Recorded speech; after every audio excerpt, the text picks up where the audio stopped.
Are you ready?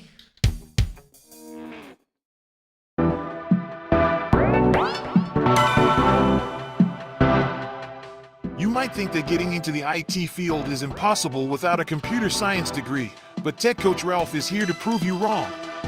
Get ready for some jaw-dropping revelations on how to break into this lucrative industry. Listen up, tech enthusiasts! Are you ready to break through into the IT field, but feel like you need a computer science degree to make it happen? Think again!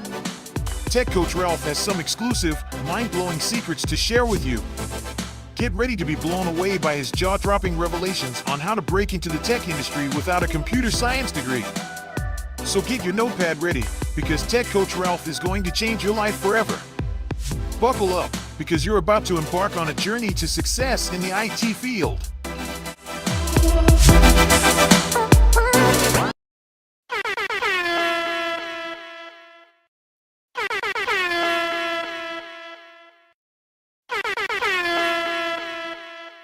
Let's go! Let's go! Money.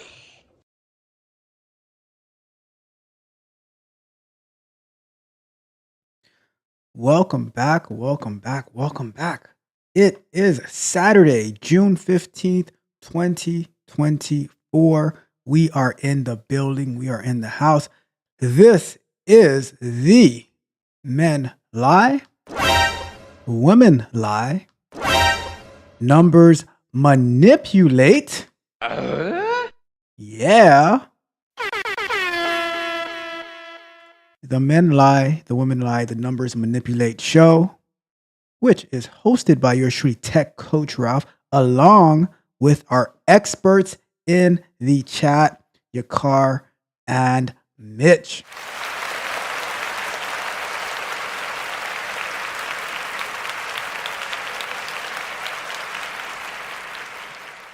What we do on this show is we review the weekly economic data that was released, and we break it down. We try to make it easier to understand, all of that good stuff. So we are going to get into it today. If you haven't done so already, do me a big favor. Go ahead and like the video, share the video, subscribe to the channel. Shout out Mitch in your car as you come in, because they are the backbone of the show. I'm just the face here, right? You see, just a lovely little face here, but they are the backbone, the inspiration behind the show. So shout them out as you come in. Say, salute to your car, salute to Mitch. All right? Do me that favor. Do me that favor. Let's have some hospitality here. Let's have some hospitality, right? So welcome. Tech Coach Ralph in the building. As the shirt says, no days off. We don't miss.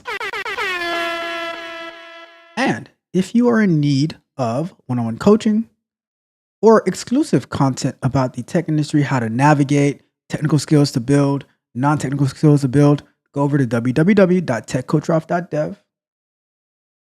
Yakar and I are going to be doing agile training next Saturday night.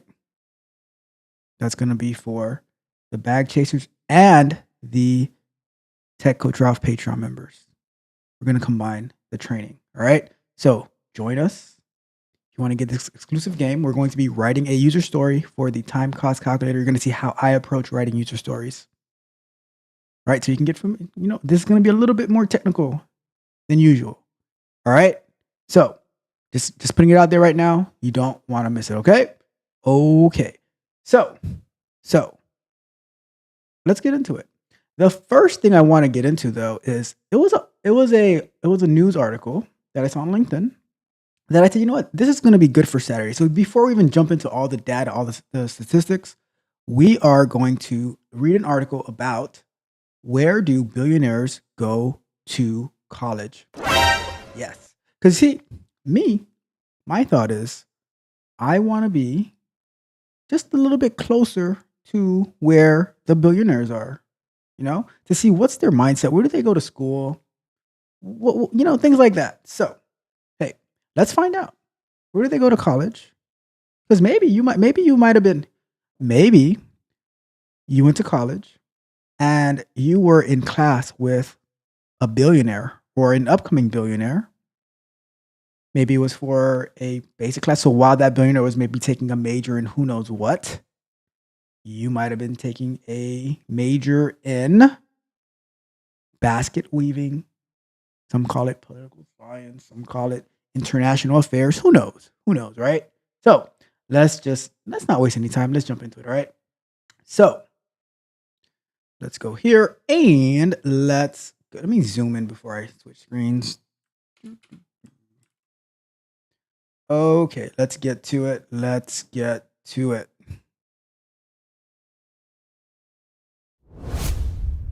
So the first article, where billionaires go to school. So pretty much this article is going to be saying, going to be teaching us, where did Mitch go to school? So America's billionaires have built their fortunes in a range of industries, but their educational backgrounds are concentrated in a narrow list of alma maters. Forbes reports about a quarter of the 813 American citizens on the Forbes billionaires list received their undergraduate degrees from one of just 12 universities. So 25% of the 813. All right. So you know what? Since this is the economic number show, let's do a little bit of math this morning. All right. So let me pull up my little trusty calculator. Let's put it right about here. And let's say we do 813 times 25%. That gives us, so about 203 or 203 and a quarter of the American citizen billionaires on the Forbes billionaires list went to one of these 12 universities. So 203 and a fourth of a person. So whoever can find that fourth of a person who went to one of these schools, let me know and we'll shout them out as well. Okay. So a quarter of a person as well. So 203 and a quarter of a person. I don't know where the other 3/4 of that person went to school, but okay. So the University of Pennsylvania has the most billionaires amongst its alumni with 36, including Elon Musk and Donald Trump. Stanford University ranks second with 33, followed by Harvard with 28 and Yale with 19. Wealthy alumni networks often result in significant financial contributions to a university's endowment. Stanford is the latest elite U.S. college to reinstate the SAT or ACT after lifting standardized test requirements during the pandemic. Critics say the test benefits students from affluent backgrounds who have access to tutoring and prep courses. Meanwhile, some students focused on the overall college experience are seeking out Southern universities. So I'll say this, right? In my, I went to kind of a advanced high school, but I think the people in my high school did fairly well on their SAT or ACT, and we were all from, like, we weren't rich. None of us were rich in the school that we went to, but I don't know if it's the affluent background with the access to tutoring and prep versus how much you actually apply yourself, Smokey. All right. So the top billionaires they went to, so the leading 36 for the University of Pennsylvania, including Mr. Elon Musk, who got voted to get his money. Yes, he did. His between $40 and $56 billion compensation package. So shout out to Mr. Elon Musk. And former President Donald J. Trump as well went to University of Pennsylvania. All right. So that's where the billionaires went to school. But I think it's also important. I mean, if they come from billionaires, that's one thing, or from millionaires. Because even if you come from a family of millionaires and you're able to turn yourself into a billionaire, then that is very successful in my book. But I think it's also important because guess what? You don't have to come from wealth to become wealthy.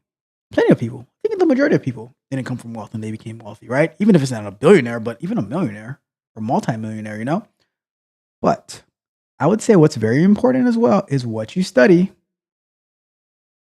what you study.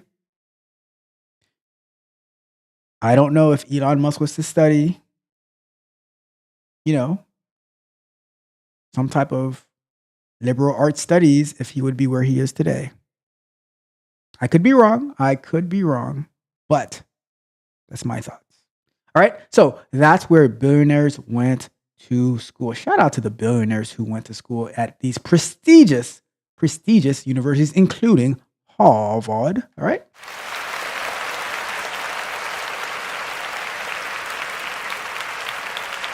All righty then. So we have let's shout out your car with the Kobe emojis, which are exclusive to the Tech Mercenaries membership. Shout out to your car in the building.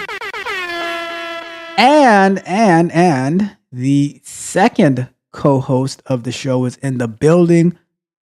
Mr. Mitch says, take off the blazer, loosen up the tie.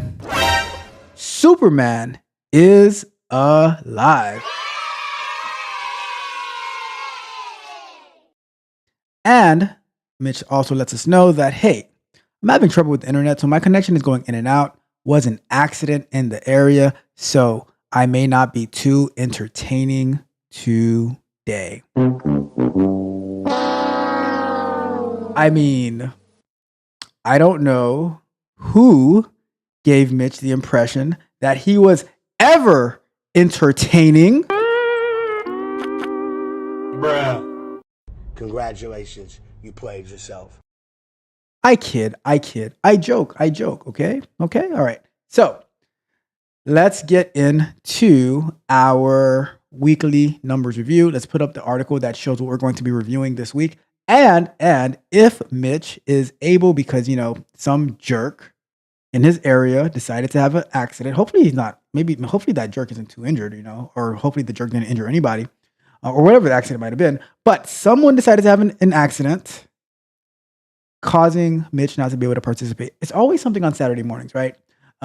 Because we were all supposed to have a bonus from Mitch, battling it out with your car about why the FICO score doesn't benefit us, whoever us is, right? But why the FICO score doesn't benefit us. But we'll see if we'll be able to get to that. But I do have a breakdown of what FICO is so that we can maybe have a teaser for what might be coming next Saturday. All right. So the numbers to watch for this week, let's get into that.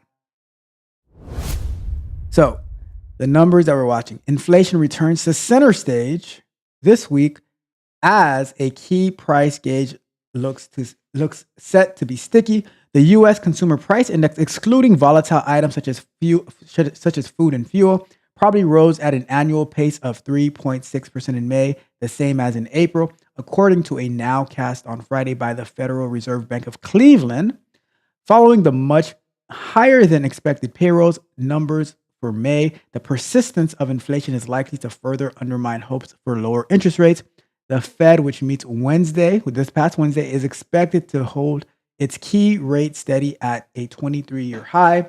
We are going to break down who the Feds are, what they do. And when I say the Feds, I don't mean the Federal Bureau of Investigation. All right. I mean the Fed, the Fed chair. We'll get into that, right? So what was released on Wednesday, which we're going to be the first that we're going to review. The Bureau of Labor Statistics will review the monthly consumer price index for May, which measures inflation through the price of goods and services.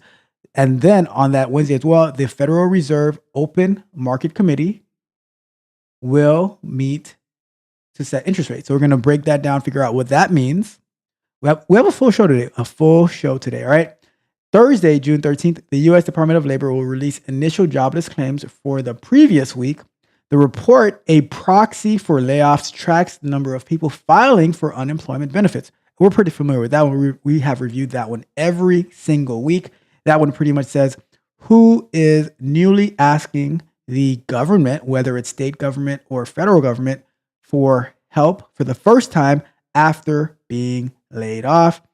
And we have the Bureau of Labor Statistics will release its producer price index for May. We're going to break that down as well. The gauge measures the change over time in prices charged by domestic producers for their output. And then lastly, well, almost lastly, because we do want to get into the FICO score. But Friday, June 14th, yesterday, the University of Michigan released its preliminary readings of its monthly consumer sentiment, which measures how Americans feel about current and future economic conditions. We'll break that down as well, right? So that's what we're going to get into. Let's get started. And we have, so Mitch also says, with friends like you, who needs enemies? Huh. Well, if you saw my candid conversations from maybe a month ago, maybe 2 months ago, it said that I don't have any friends. I'm just, I have no friends. I have no friends.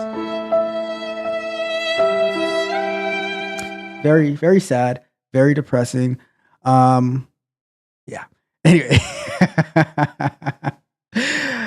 But no, come on. At your car, you see, you guys, your car says facts. Are you agreeing with Mitch? Your car. Oh my goodness, this is.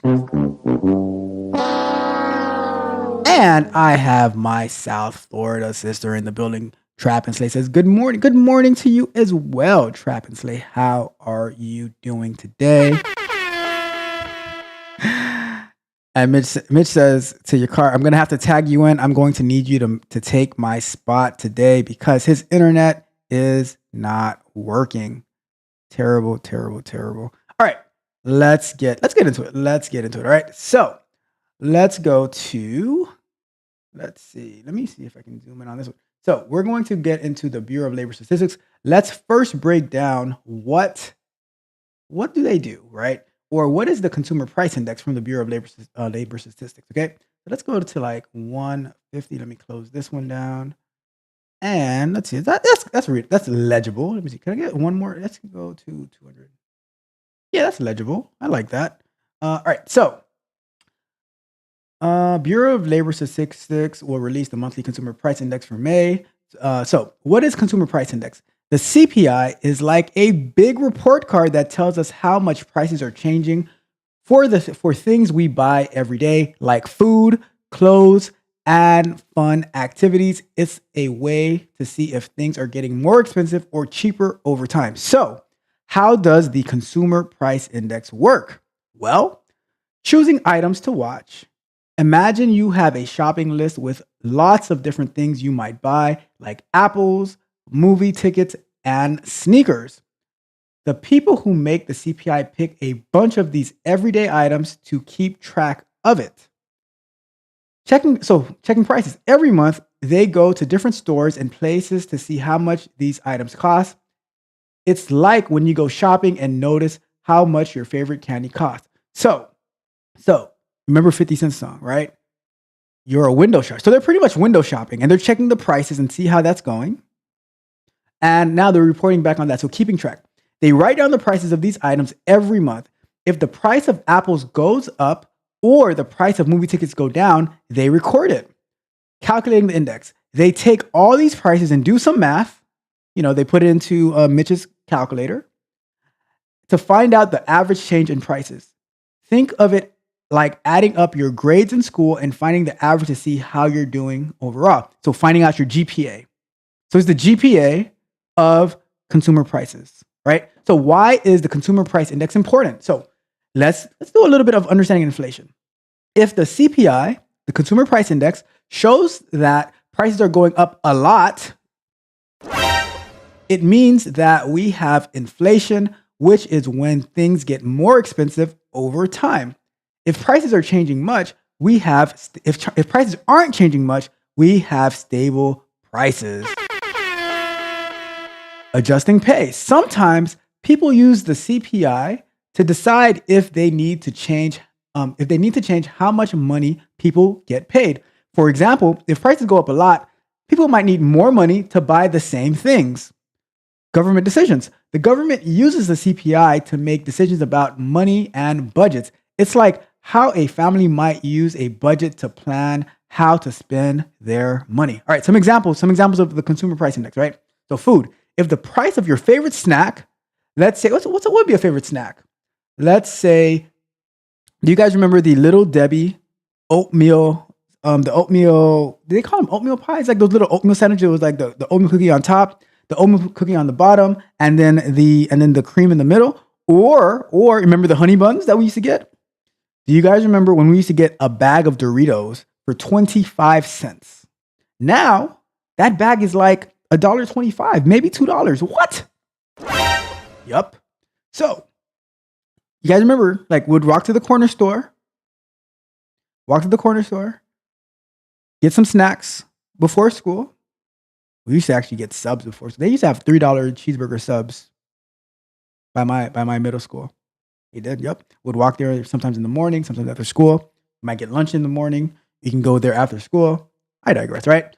Clothes. If a pair of jeans was $20 last year and it's still $20 this year, the CPI would see that the price hasn't changed. Movies. If movie tickets used to be $10, but now they are $12, the CPI would show that movie tickets are getting more expensive. So the CPI is a helpful tool to watch how prices change to tell us if things are getting more expensive, staying the same, or getting cheaper. It's like a giant thermometer for the economy measuring the temperature of prices. Okay. So there we go. Now, let's go ahead and check the report on the Consumer Price Index. This report was released Wednesday, June 12th, 2024. So let's see. So, and this is the Consumer Price Index for May 2024, right? This news release was reissued on June 12th, 2024, to correct an error in the Consumer Price Index for urban wage earners and clerical workers. Paragraph of the news release. The release incorrectly stated that the 1 month percent change decreased by 0.1% prior to a seasonal adjustment. The CPI-W increased 0.1% prior to seasonal adjustment. The consumer, I mean, they made a typo, so they had to fix that. All right. Your cart, now laters. Do you remember now laters? And then they would sell them in school. So someone would buy a thing of now laters and they would sell the individual pack, like the individual now later for like, I don't know, 25 cents. You know, we were hustlers in elementary school. All right. We were hustlers in elementary school, but we'll get to all of those comments because I love these comments. All right. Okay. So the CPI, all right. So the Consumer Price Index for all urban consumers, CPI-U was unchanged in May on a seasonally adjusted basis after rising 0.3% in April. The U.S. Bureau of Labor Statistics reported today over the last 12 months, all items index increased 3.3% per seasonal adjustment. All right. More than offsetting a decline in gasoline, the index for shelter rose in May 0.4% for the fourth consecutive month. The index for food increased, so food was getting a little bit more expensive, 0.1%, not too much, but a little bit more expensive in May. The food away from home index rose 0.4% over the month, while the food at home index was unchanged. So in April, that's when at least California and some other places probably started implementing the higher minimum wage for fast food workers. And we saw a massive jump in April, right? But now, because the prices are pretty much stable, it was a minor jump from April to May, 0.4% from food away from home, while the food at home index stayed the same. All right. The energy index fell 2% over the month, led by a 3.6% decrease in the gasoline index. So it seems like gasoline did get a little bit cheaper, but when you are getting your gasoline from foreign countries and foreign entities, and you're not making your own gasoline, it is very, very hard to control the price. Just saying. I'm just saying. All right. The index for all items less food and energy rose 0.2% in May, after rising 0.3% the preceding month. That would be April. Indexes which increased in May include shelter, medical care, used cars and trucks, and education. The indexes for airline fares, new vehicles, communication, and recreation and apparel were among those that decreased over the month. So they're saying that, increases were, so what got more expensive, right? Let's say what got more expensive. Let's talk to me like I'm a sixth grader, okay? Indexes which increased in May include shelter, medical care. So what got more expensive? Shelter, medical care. So housing got more expensive. Medical care, if you stubbed your toe, if you broke your toe, it costs more to get it fixed. Used cars and trucks, and education. Shout out to education getting more expensive as people beg, please, please. I'm in a bind, Nate. Can you pay off my student loans, Mr. Government, Mr. President? The price of education also went up. However, things that went down in price. Indexes for airline fares, new vehicles, communication, recreation, and apparels were among those that went down. The index decreased over the month. All right. So airline flights were cheaper. Unless you're trying to fly to Haiti, that's like $2,000. New vehicles got cheaper. You know this, like the summer, they're trying to get rid of inventory. Communication, so maybe cell phones and maybe, I don't know, what kind of communication would get cheaper? I don't know. Recreation, it is summertime. There's better weather out there. It's cheaper to go outside and play. And clothing went down because, I would assume that in the summertime that that clothing would go down because in the summertime people wear less clothing. Although I have seen some women's bathing suits that cost like $200. $200. Yep. I don't know. Right? But I think women are willing to pay all extraordinary amount of money for stuff. So who knows, right? Who knows? The all item index rose 3.3% for the 12 months ending May, a smaller increase than the 3.4% increase for the 12 month ending in April. Okay, so that's good. The all items less food and energy rose 3.4% over the last 12 months. The energy index increased 3.7% for 12 months ending May. The food index increased 2.1% over the last year. All right. So this is the chart. We don't have to go through each of these, but it's showing the adjustments and all of that good stuff. Right. And let's see. So let's take a little bit one by one. Food. Let me see something. Let me have this thing up just in case. All right. We are. Okay, we're all right. We're doing all right. I have to keep the activity monitor up just to be safe, right? All right. So let's check these one by one. So food. Actually, no. Let's take a quick break real quick. Let's check the chat real quick. Let's see what is going on with my people in the chat. So let's see here. Your car had said, put on the blazer, tighten up the tie. Clark Kent is alive. Okay, so your car is ready for action, ready for action. All right, so your car says he remembers when gas was 98 cents per gallon. I do not even remember that. I was probably too young to even remember that. All right, but hey, that is all. Those were the good old days, or were they? Were they really the good old days? I don't know. I remember when you could get a handful of candy for 50 cents. Peanut brittle was 50 cents. A bread was like 65 cents a loaf. 2 for $1. Let's not age ourselves too much, right? Let's not age ourselves a little. We're a little too much aging, all right? Matter of fact, everything was buy two at normal price and get one free. Man, I miss those days because now when they do those sales, it's marked up and not the normal price. So you're still paying for it. Bruh. That's how they get us. That is how they get us. All right. And what else we got? Your car said your usage on the phone goes down because more people are on break and vacation. So it's not a lot of business going on. Oh, okay. I see. That makes sense. Okay, that makes sense. What else do we got? It says it was 99 cents in 1998 and 1999. When did I start? Even when because one of the things that my mom had me do was probably around that age was to at least start pumping the gas for her in the car. But I never really looked at the prices at that time. So yeah, I probably totally missed that. When I started driving, I think when I started driving, it was still around that price range though. It was probably like in the dollar somethings actually. It wasn't too crazy. It was like when I started driving, it was like 2000, 2001. So it was probably still like close to those price range, not like crazy. But although that was around the time that 9/11 happened, so prices probably did start to increase dramatically around that time. But awesome, thank you for that insight, your car, as always. All right, cool. Let's just jump back to here.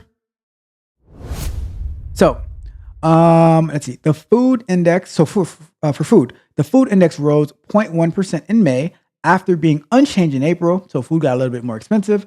The index for food at home was unchanged in May. 2 of the 6 major grocery stores food indexes decreased over the month. 2 were unchanged. The remaining 2 had price advances.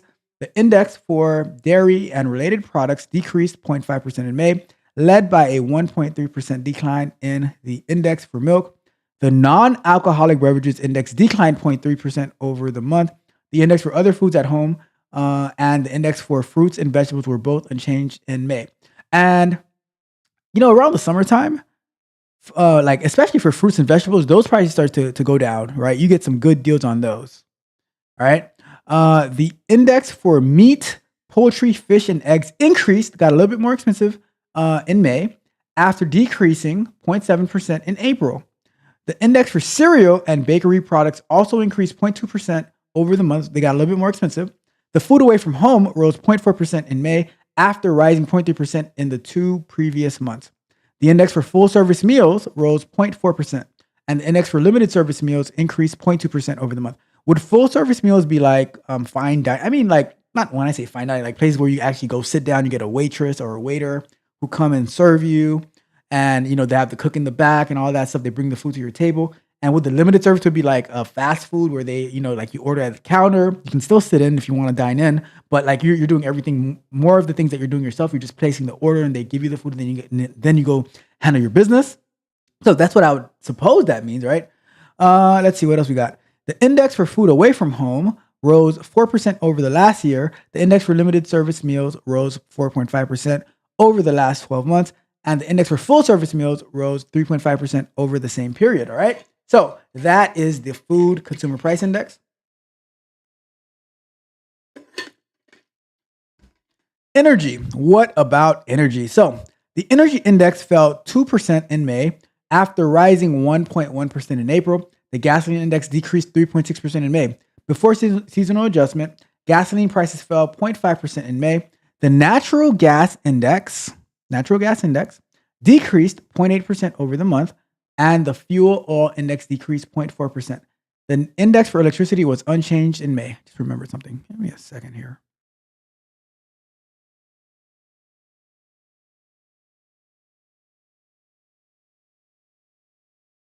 All right, there we go. I just remembered to some configuration changes to make. Okay, so with that being said, we were here.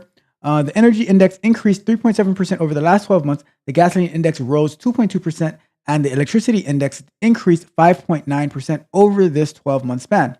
So gasoline overall over the past 12 months got more expensive. It did go down just a little bit in May, right? The index for natural gas increased 0.2% over the last 12 months, and the index for fuel rose 3.6% over the same period. All items less food and energy. The index for all items less food and energy rose 2.2% in May. So it looks like the energy and the food were the main drivers of the increases. The shelter index increased 0.4% in May and was the largest factor in the monthly increases in the index for all items less food and energy. The index for rent rose 0.4% over the month as the index for owners equivalent rent. The lodging away from home, now I guess that would be like hospitality, like hotels, maybe Airbnb, things like that, decreased 0.1% in May after falling 0.2% in April. People are starting to go on vacation. They might need housing while they're out and about. And the medical care index rose 0.5% in May after rising 0.4% in April. The index for prescription drugs rose 2.1% over the month, and the index for hospital services increased 0.5%. The physician service index was unchanged in May. The used car and trucks index rose, so they got more expensive by 0.6% in May, following a 1.4% decrease in April. So they got cheaper in April, and then it rose again in May by 0.6. The index for education increased 0.4% over the month. And the index for airline fares fell 3.6% in May. They got cheaper, following a 0.8% decrease in April. Also got cheaper in April.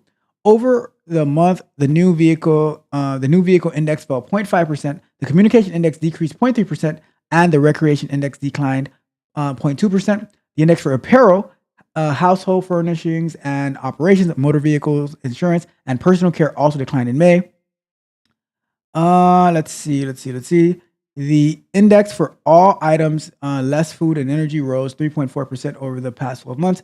The shelter index increased 5.4% over the last year. So housing got more expensive, 5.4% over that index was 5.4% over the last year, accounting for the 2/3 of the total 12-month increase in the all items, less food and energy. The other indexes with notable increases over the last year includes motor vehicle insurance. Insurance is definitely expensive. Medical care at 3.1%, recreation at 1.3%, and personal care at 2.9%. Not seasonally adjusted CPI measures, right? The consumer price index for all urban consumers, CPI-U, increased 3.3% over the last 12 months. So it got more expensive, like without being adjusted, to an index level of 314. 1982 to 1984 was 100 for the month. The index increased 0.2% prior to the seasonal adjustment, right? The consumer price index for urban wage earners and clerical workers increased 3.3% over the last 12 months to an index level of 308. 308 for the month. The index increased 0.1% prior to seasonal adjustment. The chained consumer price index for all urban consumers increased 3.2% over the last 12 months. For the month, the index increased 0.1%, not on a not seasonally adjusted basis. Please note that indexes for the past 10 to 12 months are subject to revision. All right, and that's it. That is it. We're not going to read the technical note, but that is our consumer price index for this week. All right, ending today. So let's go back to full screen. And what we have coming up next, we're going to be talking about the Fed, the Fed Reserve meeting. All right. But before we do that, let's check the chat real quick. Let me know how you guys are doing. Do me a big favor if you haven't done so already. Go ahead and like the video, share the video, subscribe to the channel, hit the notification bell so you can know every single time that we go live. Go over to www.techcoachralph.dev to sign up for one-on-one coaching and get access to exclusive content like the agile training that your car and I are going to be doing this coming Saturday. I'm going to be showing, and your car's going to be right there with me, how we're going to plan and write a user story for a new feature implementation. All right. So check us out there. How about that? All right. So your car says, exactly. I remember pumping the gas. I wasn't driving. And your car says, I didn't start driving until 0506. All right. Okay. So next up on the docket for today, the Fed Chair Reserve, or the, whatever they call these guys, right? So let's just jump into our next one real quick as we move along the day. So Federal Reserve Open Market Committee. The Federal Reserve Open Market Committee will meet to set interest rates. And what does that mean? So before we even get into that, right, let's see what in the world, because we have reviewed this before, but let's get to a little bit more details, right? What is the Federal Reserve Open Market Committee? FOMC. The Federal Reserve Open Market Committee. Why is it not FROMC? Why is it just FOMC? I digress, right? The Federal Reserve Open Market Committee. The FROMC is a group of people who help make decisions about money in the United States. They work to keep the economy healthy and make sure things like prices and jobs are stable. So, who are the members of the Federal Reserve Open Market Committee? There are 12 members, right? There are 12 important people in the FOMC. The main members, these include 7 people who are always part of the group and they work in special parts of the government called the Board of Governors. Who are the special members, right? The president of the Federal Reserve Bank of New York and 4 other presidents from different Federal Reserve banks around the country who take turns being part of the group. All right, and let's see what else we got.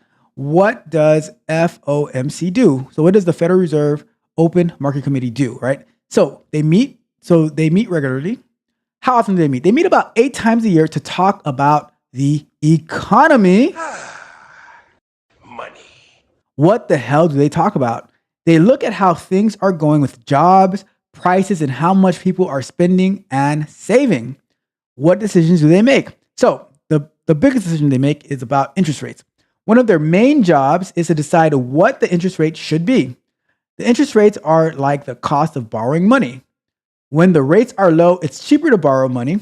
When they are high, it is more expensive.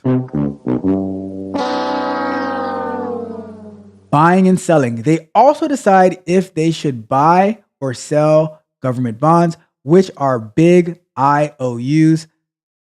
I hate IOUs because whenever someone has an IOU, it's like at their discretion whenever they feel like paying you. Oh, hate it. Anyways, this helps control how much money is out there in the economy. You know, because we here like to just print money every single day. All right. So why is the FOMC important? So, and this is very subjective, right? Because some people think they are totally useless, right? So why are they important according to this, right? They're important for jobs. They want to make sure there are enough jobs for people who want to work, right? Well, they must not be checking LinkedIn because people are like, hey, I can't find anything. I just finished this boot camp. I know how to say some fancy words. I got the certification, but I can't find a job. Federal Reserve Open Market Committee, where are you for those people? Where are you, right? They are important for prices.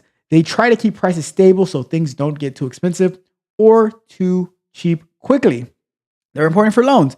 They make decisions that affect how expensive it is to borrow money when people take out loans to buy houses or cars, all right? All right, so let's get an example of what they do, right? So lowering the rates. If the economy is not doing well and people aren't spending much money, the FOMC might lower interest rates. This makes borrowing cheaper so people and businesses will spend more. They also can raise the rates. If the economy is doing well, and the prices are going up too fast, the FOMC might raise interest rates. This makes borrowing more expensive so people and businesses will spend less, slowing down the price increases, right? But here's the deal, at least in my mind, right? If people are spending more money on the essentials because there's no choice, like those are the must-haves, then wouldn't that make it seem like the economy is doing so well? Because like, people have to get a car, they have to buy eggs, they have to buy milk. So, then they can like make it more expensive. And then, because from what I hear out in there in the streets, right, is that inflation is way too high. People can't afford it. Because even if people are spending more money, if let's say you're making more money, but you have more debt to pay, then, whatever. So how does the Federal Reserve Open Market Committee, how do their decisions affect you, right? So save money. If interest rates are low, you might earn less money on your savings in the bank. I don't know. I'm still earning less money on my savings in the bank. That's why I don't really use the savings account that much. Borrowing money. If you want to borrow money to buy a car or a house, the interest rates will affect how much extra money you have to pay back on top of that loan. So when people were buying their homes with the interest rate of like 2%, 3%, etc., now interest rates are like 7%. What? Yup. In short, the FR, I'm adding the R, there's no R in part, but the FROMC is like a team of very smart, that's debatable according to your car, right? Who make important decisions about money to help keep our economy running smoothly. They meet regularly to decide the best actions to take so that the job prices and spending stay balanced, right? So I also said, how do they set the interest rate, right? So let's understand that real quick. Because a lot of people, they don't understand interest. So let's talk about interest. So how does the FOMC set the interest rate? So first, let's understand the interest rate, right? What is an interest rate? Think of interest rate as the extra money you pay when you borrow money. If you borrow 100 and the interest rate is 5%, you'll have to pay back 105. So here's the problem. I think a lot of people don't understand interest rates, certain groups of people, because they're so used to borrowing money from their family and their friends. And then they say, I'll give you back the money in 2 weeks, right? And, family and friends, they don't charge interest. So it's like, so then you're waiting like 6 months later and you still haven't gotten your money yet. And now you start playing trick daddy. I'm about my money. Better have my money when I ask about my money, right? And, so we don't charge our quote unquote friends and family interest, but our friends and family should also pay us back on time when we let them loan money. So now that's why my mentality is now, hey, can I borrow $100? Well, why don't you put it on your credit card? Why don't you go to the bank? Why don't you go to a payday advance loan? Pay 40% on that $100 loan. And now you have to pay back 140, but you're going to pay them back. And for me, you might not be so inclined to do so. And then I have to come and look for you. And it's not going to be fun, right? Bruh. So why are interest rates important? They affect how much it costs to borrow money. This can influence how much people spend and save. So they meet to talk about the economy. We already went through that. So we're going to skip over that. We talk about making it so. Discussion options so in this meeting, they talk about whether they need to make borrowing money cheaper or more expensive, and then they vote. The members of the FOMC vote on what the interest rate should be. Most of the times, they want to keep the economy balanced. So adjusting the interest rate, so lowering the rate. If the economy is slow, not a lot of spending in jobs, we spoke about that. They might lower the interest rates. It makes it cheaper to borrow, so people in business can borrow money and spend more. All that, raising the rate if it's growing too fast, they raise it, makes it more expensive to borrow, all that, right? So examples to help us understand.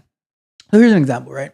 Imagine a lemonade stand, cheap lemonade loans, right? So if the interest rate is low, it's like getting a cheaper loan to buy lemons and sugar.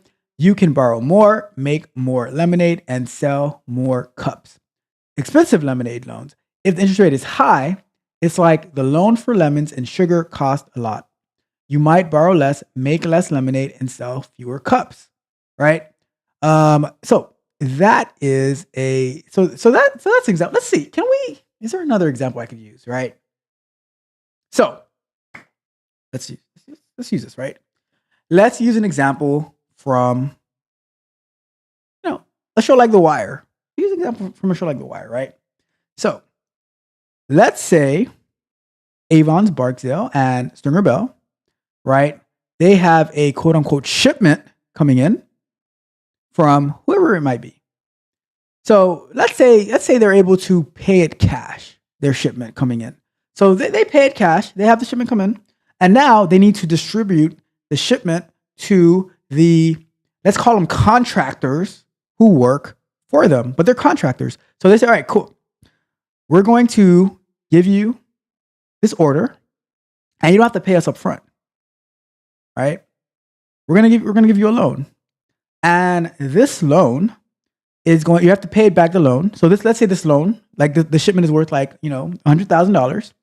We're giving you a 10% interest rate. So that means when you come back to pay us this $100,000, you have to actually pay us 110, right? Whatever you sell the orders from the products for, that's yours to keep. But you have to pay us back 110 because it's a $100,000 loan plus a 10% interest rate, right? And now they do that for 10 different contractors, right? So that means they would get they would get 110,000 back 10 times, right? Whatever the math is, that's what it is, right? So that is an example of the interest rate. If times are slow, then they might have to lower the interest rate, because you have to make it, you have to work with your people. You have to work with your people. Now, as your card said, be careful because Omar is always coming. And who is Omar? Who is Omar in this scenario? It would be the IRS. For me, the IRS is Omar because they be trying to They be trying to hold you down. They be trying to put you down. All right. They always trying to keep their foot on your neck. And the last step that they do is they tell everyone about what they're going to do with the interest rate, which we're going to get into. After they decide, the FROMC announces the new interest rates. This helps banks and people know how much it will cost to borrow money. So with that context being said, let's go and read about the meeting that they had to set interest rates. All right. So let's see. So this was, let me see if I can make this a little bigger. And so this was June 12th, 2024. Federal Reserve issues FOMC statement. And all right, so recent indicators suggest that economic activity has continued to expand at a solid pace. Job gains have remained strong and the unemployment rate has remained low. But we did see that it did go up a little bit last week. We saw the unemployment rate go up a little bit, and people are still struggling, from what I can see, to get the jobs that they want. They're able to get jobs, but is it the jobs that they want? Shouldn't matter if people are not, like, if you studied for whatever, right? Let's say you did a boot camp and you paid $10,000. Thank you for your patronage. And now you're trying to get a job, maybe as a software engineer, maybe some type of cybersecurity person, and you can't find anything. So you're reduced to, maybe I don't know, maybe answering phone calls or something. I don't know. Maybe stocking the shelves at Target. Who knows, right? But you're not where you want to be. How does that contribute to this planning? All right. So inflation has eased over the past year, but remained elevated. In recent months, there has been modest further progress towards the committee's 2% inflation objective. The committee seeks to achieve maximum employment and inflation at a rate of 2% over the long run.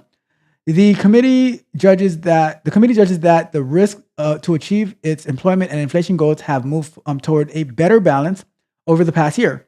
The economic outlook is uncertain, and the committee remains highly attentive to inflation risk. In support of its goal, the committee decided to maintain the target range for the federal fund rate at 5.25% to 5.5%. So is this the interest rate that they set? In concerning any adjustments to the target range for the federal fund rate, the committee will carefully assess incoming data, the evolving outlook, and the balance of risk. The committee does not expect it will be appropriate to reduce the target range until it has gained greater confidence that inflation is moving substantially towards 2%. In addition, the committee will continue reducing its holdings of Treasury Secretary securities and agency debt and agency mortgage-backed securities. The committee is strongly committed to returning inflation to its 2% objective. All right, so it's at 5% right now. They want to bring it down, so 2% is that what I'm understanding, your car? Is that what I'm understanding, right? In assessing the appropriate stance of monetary policy, the committee will continue to monitor the implications of incoming information for economic outlook. The committee would be prepared to adjust the stance of monetary policy as appropriate if risks emerge that could impede the attainment of the committee's goals. The committee's assessments will take into account a wide range of information, including reading on labor market conditions, inflation pressures and inflation expectations, and financial and international developments.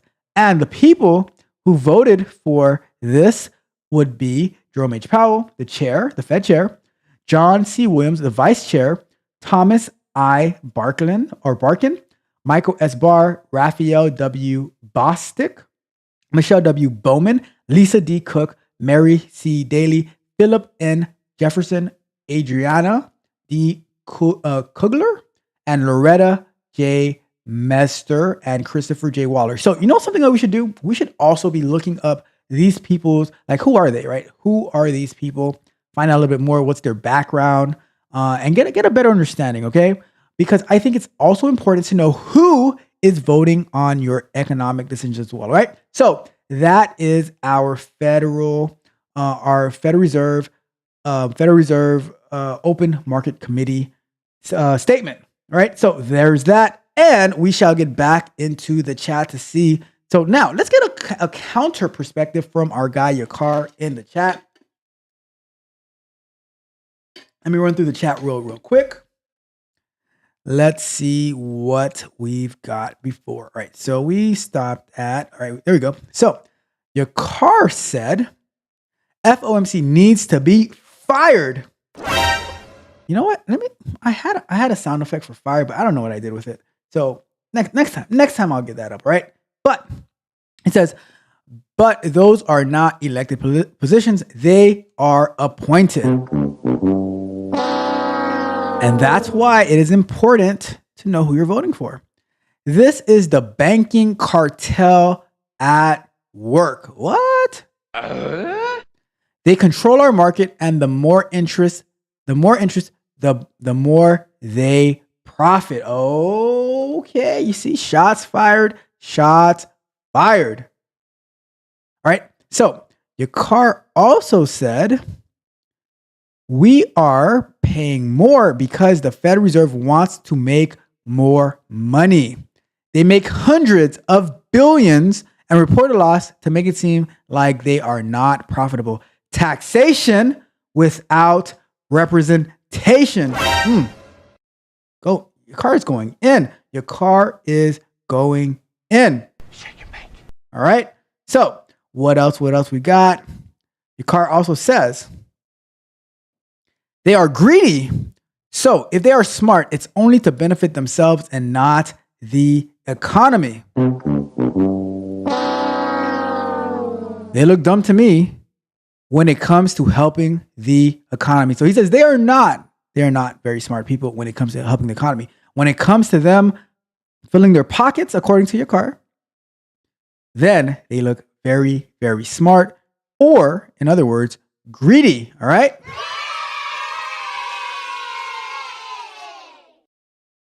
And your car says Ralph raises the interest rate when he shoots from 35 feet. That's what I'm talking about.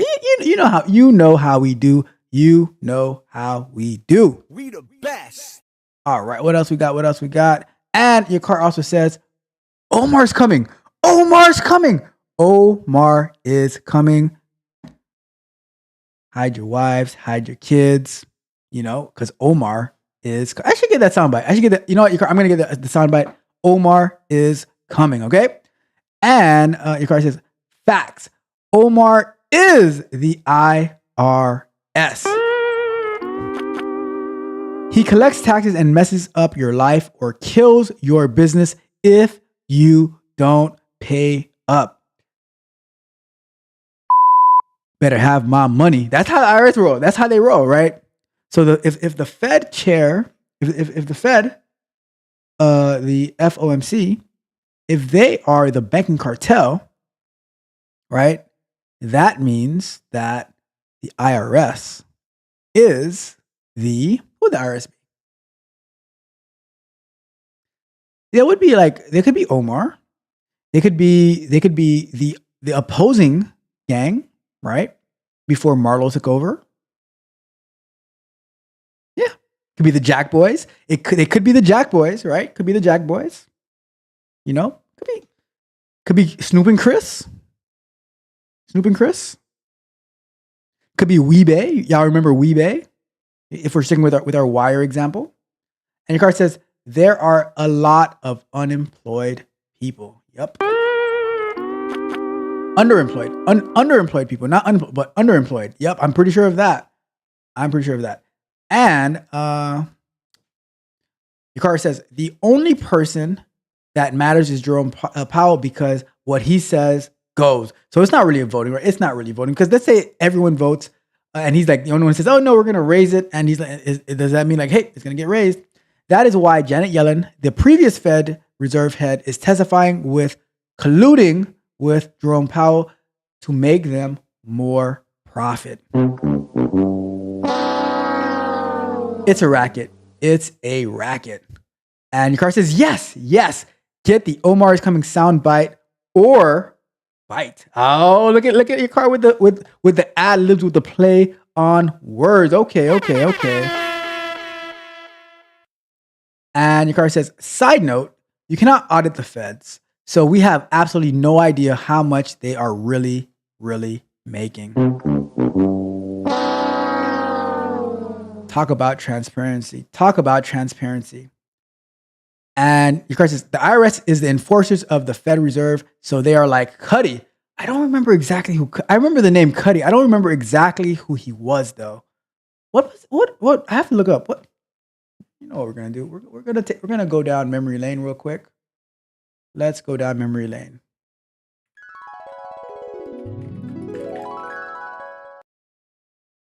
I even remember his face. Cuddy. There was Cuddy. I remember him. What did he do in The Wire? I don't remember what he did in The Wire. Let's see. The Wire fandom. Dennis Wise. That was Cuddy. Let's see. Let's see. What did Cuddy do? He murdered a rival drug crew member and phoned the police at the scene of the crime. He was sentenced to 14 years in 1990. Season 3, upon finishing, a lot of ads, my goodness. Upon finishing his sentence in 2004, Avon offered the well-respected Cuddy work shortly before his release. Barksdale Lieutenant Shamrock gave him a homecoming gift in the form of a package of narcotics. After observing a street dealer for a time, Cuddy approached him and offered to supply him for a cut of the profits. The dealer, Fruit, how do they come up with these names? It's like Little Woody and Nut and King Slime, right? Like, where do they come up with these names, right? Took Cuddy up on his offer, but refused to pay him when he returned for the profits. Cuddy began working as a day laborer with a landscaping crew. He tried to track down his ex-girlfriend to reconnect and found her working as a school teacher. He put him in touch with her church to help him find work, but resisted any romantic reinvolvement. The deacon suggested that Cuddy study for his high school diploma, but Cuddy saw that was too difficult and continued his landscaping. Despite his initial hesitation, Cuddy began working with Barksdale crew soon after parole. His effectiveness and intelligence as muscle is shown on several occasions when planning raids, hits, and general menacing for Avon's competing crews. He quickly earned the respect of Avon's primary enforcer, Slim. Oh, I remember Slim Charles. He was tall. Like that was probably Slimmy, who threw a welcome party for Cuddy. He worked with the young soldiers Sapper and Gerard to track down a thief in the Barksdale organization, and his cunning allowed them to quickly identify the culprit. Cuddy was appalled when the younger soldiers almost killed the younger dealer, believing a warning beating would have been sufficient. It would suffice, but to modify his behavior and keep him able to work for them. A turf war between Barksdale and New Power Marlowe Stanfield provided more work for the Barksdale soldiers. Cuddy and Slim Charles planned a raid on Stanfield Corner using a pincer movement. The younger associates ruined their plan by striking too soon, and Barksdale's veterans country is killed in the consequence. Cuddy and Slim Charles decide to strike back alone, but when their moment comes, Cuddy is faced with Fruit and finds himself unable to fire. It becomes clear to Cuddy that he no longer has a tolerance for the game. He tells Avon as much when he tries to leave the crew by saying, "I ain't got it in me no more. I ain't got it in me no more." Avon decides to let him leave, telling Slim Charles that Cuddy still deserves their respect. All right, so there we go. So he returns to landscaping, boxing, yada yada. All right, cool. So we got that. See, look how things can just take a shift as we're making examples, learning stuff like that. We are breaking it down to make it so much easier for us to understand. So shout out to your car for letting us to look up Cuddy. All right. So let's see, and your car's gonna give us a breakdown as well. Let's see where. So Mitch is back. Mitch is back. Welcome back, Mitch. And your car says Superman is back. All right. So like we just read, Cuddy was Barksdale enforcer that worked at the boxing gym, where everybody we out here, Mitch, we out here. What are you talking about? We are here, right? We're having some fun too. And it says your signal is still going in and out. Yeah, is your signal still going in and out, Mitch? Because it's hard not having you here. And once you show up, that's when everybody shows up, Mitch. Where you at? Where you at, Mitch? Where are you at? All right. So that being said, let's move on to our next one. Our next one for today. We are going to be reviewing turn the AC on at this point. Get some water.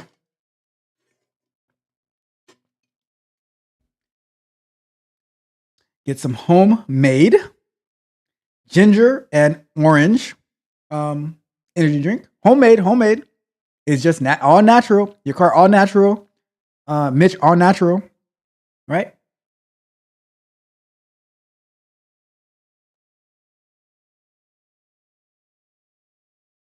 All right. So next up, we're going to be talking about our favorite, the U.S. Department of Labor. Let's go here. The U.S. Department of Labor releasing the initial jobless claims for the previous week. And we're going to go through this one a little bit faster because we are kind of used to it. So this report is telling us about how many people are filing for unemployment claims for the first time, right? Let's see. So in the week ending of June 8th, the advanced figures for seasonally adjusted initial claims, that means people who are filing for unemployment for the first time, asking the government for a little bit of help, right, was 242,000, an increase of 13,000 from the previous week's unrevised levels of 229,000. So that means that 13,000 new people filed for the first time unemployment, saying, hey, I just got laid off. I just got fired. I need some help, right? The 4-week moving average was 227,000, an increase of 4,750 from the previous month's unrevised average of 222,000. So with all the increases that happened the past month, it went up from 222,000 to 227,000. And the initial jobless claim for the past week, ending last week, was 242,000. It went up 13,000. So people who are saying, hey, I just got laid off. I need some help. I don't know what to do. Help me. All right. So, all right. So the advanced seasonally adjusted insured unemployment rate was 1.2% for the week ending of June 1st, unchanged from the previous week's unrevised rate. The advanced number for seasonally adjusted insured unemployment during the week ending June 1st was 1,820, an increase, or 1,820,000, an increase of 30,000 from the previous week. 30,000 jump, woof, right? The previous week's level was revised down by 2,000 from 1,792,000 to 1,790,000. The 4-week moving average was 1,796,000, an increase of 8,500 from the previous week's revised average. The previous week's average was revised down by 500 from 1,788,000. All right. So here we're looking at here. This is the graph that we always look at. So we are in June, and it is going upwards from what I can see. So the moving average is going up. The amount of people who are being unemployed is going up. It's still less than last year, June, or people filing for the first time. People filing for unemployment for the first time, asking for a little bit of help. It's still lower than a year ago, but it's getting closer to there, right? It's lower than 250. But last year it was like around maybe like 255-ish from what I'm guessing from this graph. Let's see here. And insured so the person, you know what? Let me do this real quick, right? Let's see let me see here. Let's see. Let me do some quick research real quick. What does seasonally adjusted initial unemployment claims mean? Let's just break down the seasonally adjusted initial claims real quick, right? To understand what that means in particular. We got my guy App Stars in the building. Welcome in. How are you doing this fine Saturday morning as we run the numbers up? Run me my numbers. Money. All right. So all right, let's see this real quick, right? What are the initial? Let's use a little bit of Chat GPT here. And I'm gonna go to the other screen. So we're breaking down What are the initial unemployment claims?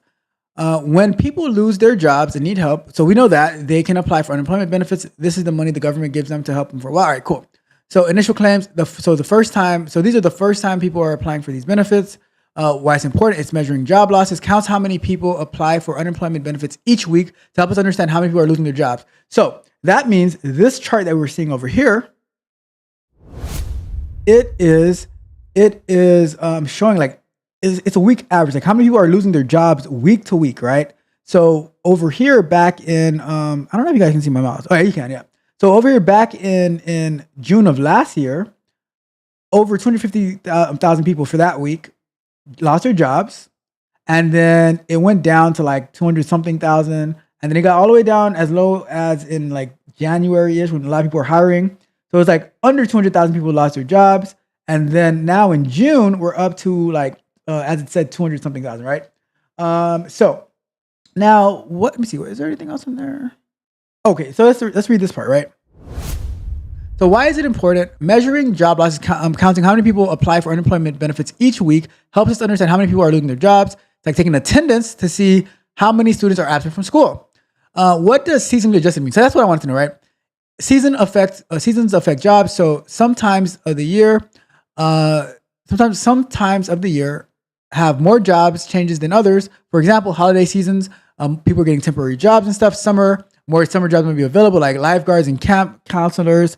Adjusting for seasons, meaning the numbers are changed a bit to account for those regular ups and downs. It's like when your teacher adjusts grades on a test to make them fairer if it was harder than usual. And people like your car,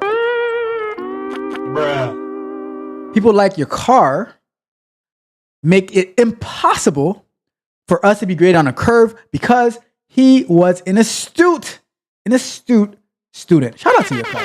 Shout out to your car. Not allowing us to be graded on a curve. And then your car whispers into our ears. Congratulations, you played yourself. All right. It is what it is. You know, what can we do with your car? We can only love them, all right? We can only love them, right? So, why do we adjust? Okay, we understand that. Examples to understand unadjusted claims. Imagine 1 week, 100 people applying for unemployment benefits because a big factory closes. Seasonal effects. But then after the holidays, 150 people apply because holiday jobs ended. So the adjusted claims. The seasonally adjusted numbers might change the 150 to something like 110 to account for usual holiday job loss, making it easier to see the real range, right? So something that I've been thinking about doing, which I'll say this after we're done with this, right? Seasonally adjusted. So we get it, right? We get that. Let's go back over here. Seasonally adjusted insured unemployment. All right. So I think that's good. So let's just go through this one real quick. The advanced numbers for actual initial claims under state programs, unadjusted totals 234,000. In the week ending of June 8th, increased by 38,000 from previous weeks. Seasonal factors had expected an increase of 26,000. Did you see that? So the expected increase, and you see how when we're able to understand these things a little bit better, we see these things, right? So the seasonal factors had expected an increase of 26,000, right? However, the increase was 38,000. Right?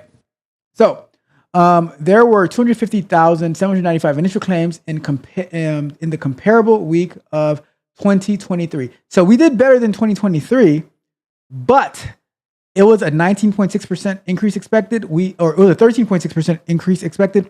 We got a 19.6% increase. So, yep. Whew. Crazy, right? Let's see what else we got. I'm not reading this one. No state triggered the extended benefits program. And then, so let's finish off with this over here. Well, let's see. All right. I like to read about the federal civilians. So initial claims for unemployment benefits filed by former federal civilians totaled 400 in the week ending of June 1st, an increase of 47 from the prior week. there were 305 initial claims filed by newly discharged veterans, an increase of 1 from the preceding week. All right. There were 4,401 continued weeks of claims by former federal civilian employees. The week ending of May 25th, decrease of 247 from the previous week. Newly discharged veterans claiming benefits totaled 4,320, a decrease of 137 from the prior week. All right. So the highest insured unemployment rates in the week ending of May 25th were in New Jersey, of course. Shout out to Mitch and his dial-up. California, shout out to your car and his breaking the curve, not allowing us to have a curve grading. And Washington, 1.7. Massachusetts. I remember I used to watch this show. Did you guys ever watch the show The Practice?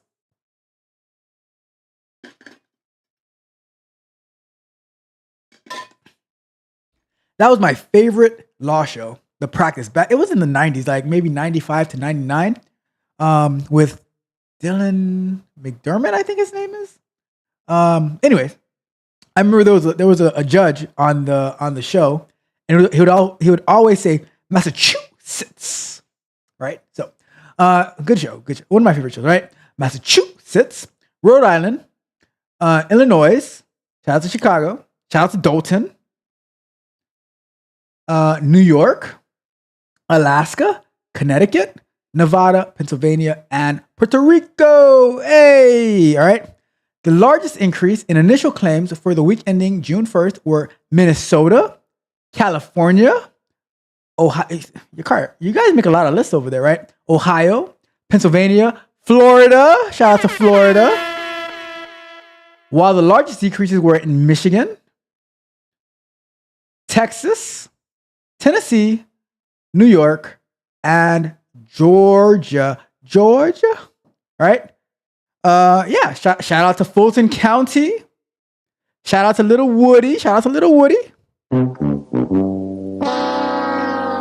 All right, so that's our numbers this week for the initial jobless claims for the previous week. All right, let's go to full screen and let's do a proper introduction for Amp Stars. Welcome. Where did I see Amp Stars? He was somewhere in here. Let's see. Where is Amp Stars? Amp Stars in the building. Says big ups to Tech Coach Ralph. No. Big ups to you, Amp Stars. I appreciate you for being here. All right. So, and let's not forget our guy Ferris, who just woke up. What's going on, Ferris? What's good? What's happening? Just woke up. Good morning. You know, Ferris was cooking. Yes, I don't know what he was cooking, but he was cooking yesterday.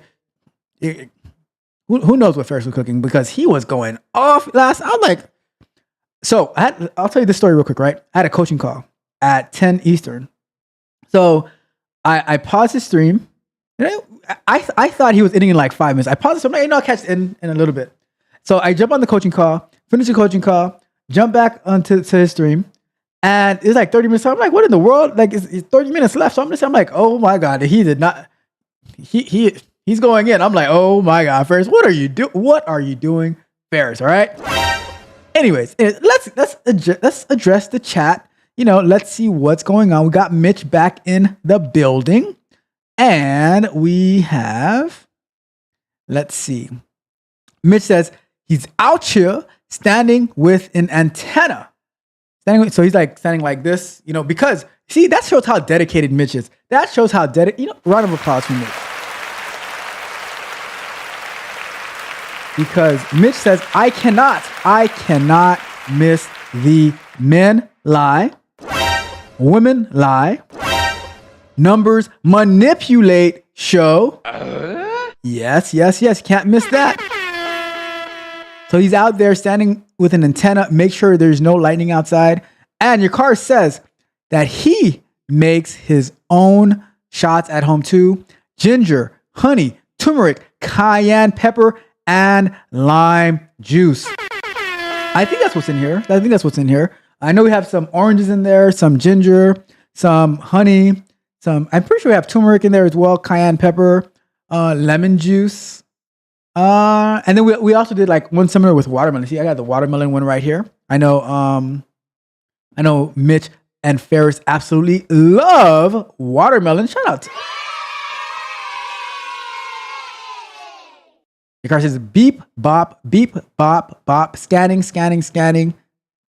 I found that pretty funny. And Amstar says wild. That was absolutely wild. All right. And so your car says it's lower than last year until the revised numbers, and it will be higher than last year. And no one ever goes back to review the revised numbers, right?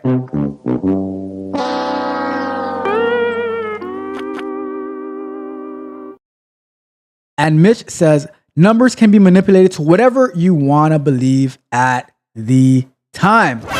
Say it ain't so. And Mitch says, why Ralph have all this energy? He better not be sneaking energy. Nope, no energy drinks for me. I am not doing that anymore. I saw you guys were about to rip Ferris's head off when he said he used to live off of monsters. And I was like, ooh, Ferris, you better be careful what you say because they're going to come after you. And then you're going to be calling me talking about, I'm in a bind, Nate.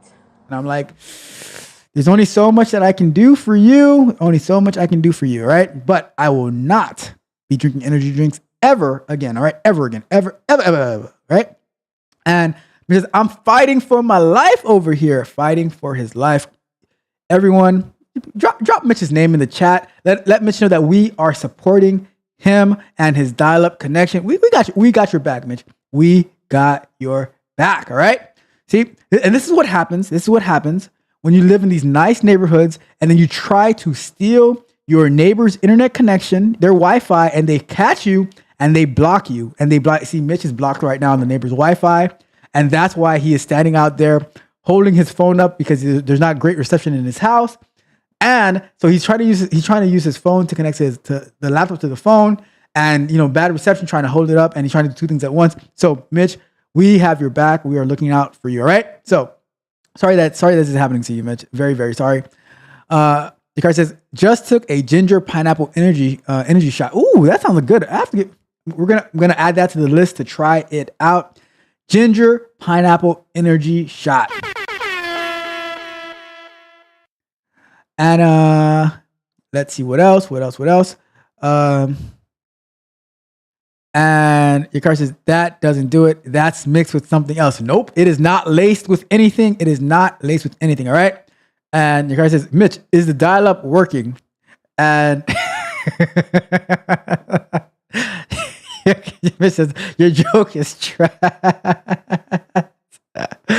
Says, he's not talking fast enough to be on an energy drink, and I don't have any call coming up after. So, we're good to go. I am slow cooking today.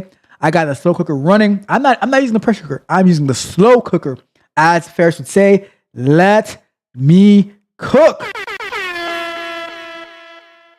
And let's see what else we got. So your car tries to call me out because he is the one who breaks the curve, right? It says, you're the one who used to make 98, 95, 97, 99 in algebra. I know your class hated you.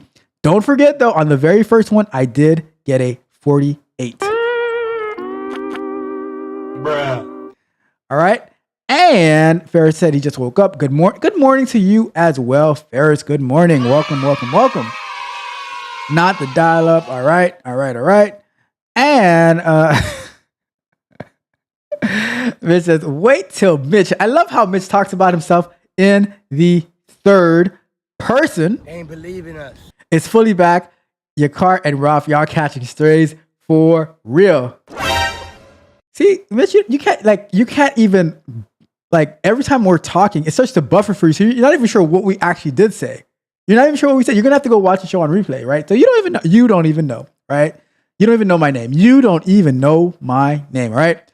And Mitch says the obvious that Ferris is sick, right? Let's see what else we got. Snitches get stitches. Okay. It's not looking good for little Woody out there. Not looking good, all right? Let's see. Then heal me. Oh my goodness. All right. Let's say, says Mitch cannot have his status offline, and the people at the office see that. Yep. Can't be doing that. Can't be doing that. See, it's a little hard, right? Let's see. Ferris says add some beets and honey to. That is a great idea. Beets and coconut milk. How about that? Beets and you said you like coconuts, right? Right, Ferris? How would a beets and coconut milk shot be? Interesting. Let's see. So the car also adds that Ferris has never seen a watermelon. All right. And Ferris says not that watermelon. Hey. All right, so we have a question from Amp Stars in the building. Off topic. You are absolutely never off topic. Any topic that you have, you are more than welcome to ask, right? Do you recommend Python 2 or 3? Without a shadow of a doubt, I recommend you go with Python 3. Python 3 just use the newest version of Python 3 and you'll be good to go. I guess you're not going to be streaming your Python work in the morning for the next month or so, but hit me up on Discord, Amstars, and I will send you a link to my recommended Python course. And that you have any questions, you can hit us up, and we will help you. We'll get you right. We will get you right. But Python 3, without a shadow of a doubt. If you're learning Python, hit me up, and we'll help you out. All right, we will help you out. And let's see. Ferris says, "What is a good juice mix for energy and hydration?" I heard that watermelon is one of the most hydrating things out there, right? And Yakar concurs, says 3, more versatile. Yakar, do you remember in Python, because I started learning Python right when they started adding the F strings, and how you would have to it was so convoluted how you would have to add variables into a string, and convert it if it's an integer and stuff like that.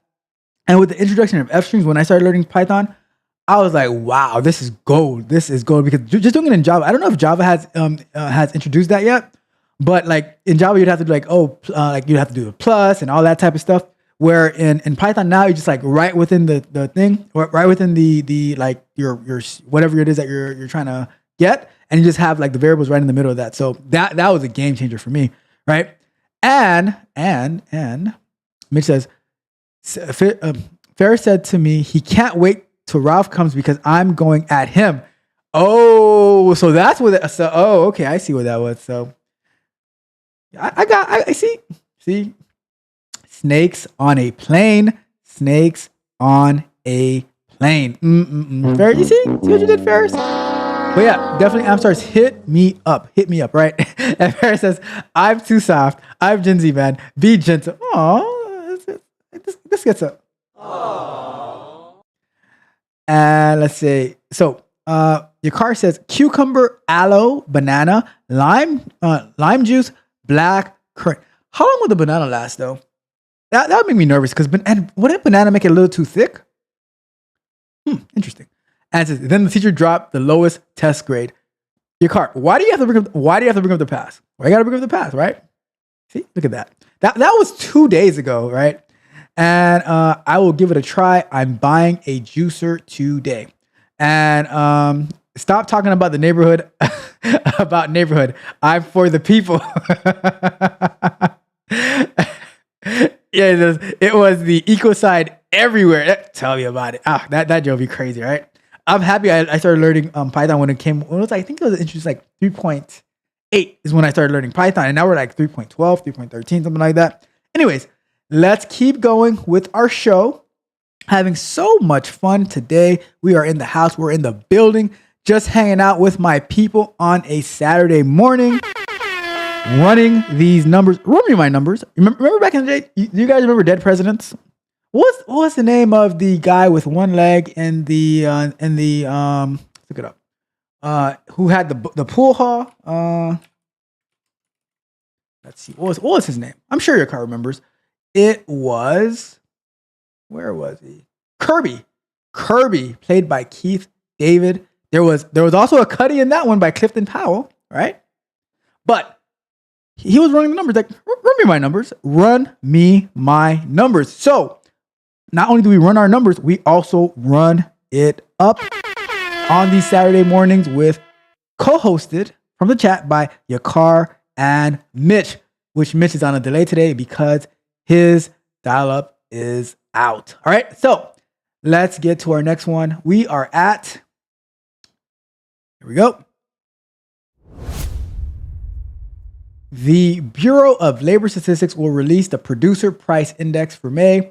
The gauge measures the change over time in price charged by domestic producers for their output. So before we get into the link, let's find out, because we learned about the Consumer Price Index. Let's find out about the Producer Price Index, right? So the Producer Price Index is another important economic indicator, but instead of tracking the prices that consumers pay for goods and services, the Consumer Price Index, it tracks the prices that producers, not the consumers, but the producers, like factories and farms, get for their products. How much they pay to get their supply. How much does the supply cost, right? How much does the supply cost, right? So here's a simplified explanation.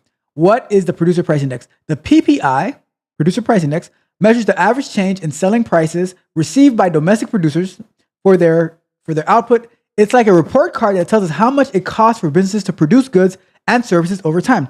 So how much does it cost for me to put out my product? So let's take an example, right? Let's say I'm a producer. I'm producing this show,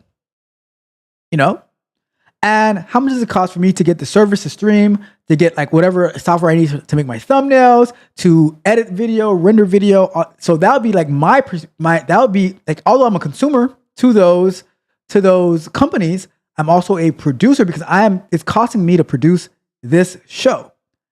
Is that a good example, your car? I'm not sure. Would I be considered a producer if I'm producing this show and I need to get like software to stream? I need to get thumbnail stuff. I need to pay for my AI stuff, all that type of stuff. Does that make me a producer or am I still a consumer? Let me know. All right. So how does it work? So choosing items to watch, just like the CPI, the Consumer Price Index, the people who make the Producer Price Index pick a bunch of different products that businesses sell. These could be things like raw material, metal, lumber, or finished goods like clothing and electronics. Checking prices. They look at the prices that producers charge for these items. Imagine you run a lemonade stand and you sell lemonade $1 per cup. The Producer Price Index will track how much your selling price changes over time. So if I'm selling, let's say I'm selling 6 months ago for 75 cents a cup. Now I'm selling for $2 a cup because my supply costs me more. So they're tracking how much it costs me they're tracking how much my selling price is, right? So keeping track. They record these prices regularly, like every single month. If the price of wood that a furniture maker buys goes up, they know this change. Calculating the index. They take all of these prices and do some math, some magical formula to find out the average change in prices that producers receive. It's like finding out if it costs more or less to make things, all right? So why is this PPI, the Producer Price Index, important? Understanding production costs. If the Producer Price Index shows that prices are going up, if the price of the brick is going up, it means that it's costing businesses more to make their products. If this can affect the prices consumers eventually pay. So the Producer Price Index affects the Consumer Price Index, right? They go together. Everything is connected. Everything is connected, all right?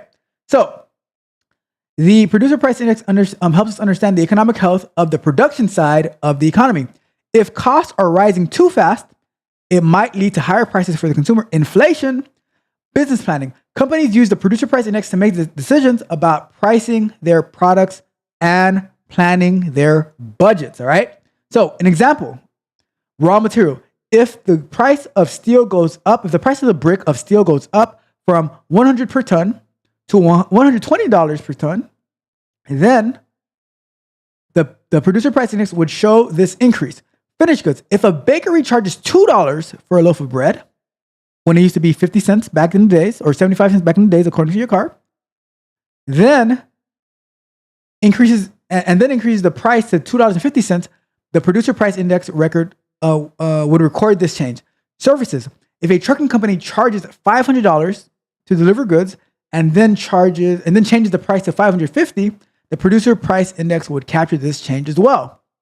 So, what are the types of producer price index? Commodity index tracks the price of raw material like oil, metals, and agricultural products.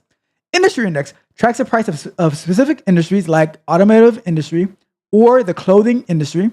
Stage of processing index tracks the price at different stages of production from raw material to finished goods. And we have reviewed this before in the past, but this makes so much more sense what we're tracking, right? So the producer price index is a useful tool that helps us see how much it costs for businesses to produce goods and services. Like it's like a behind the scenes. I'll take a peek behind the scenes, right?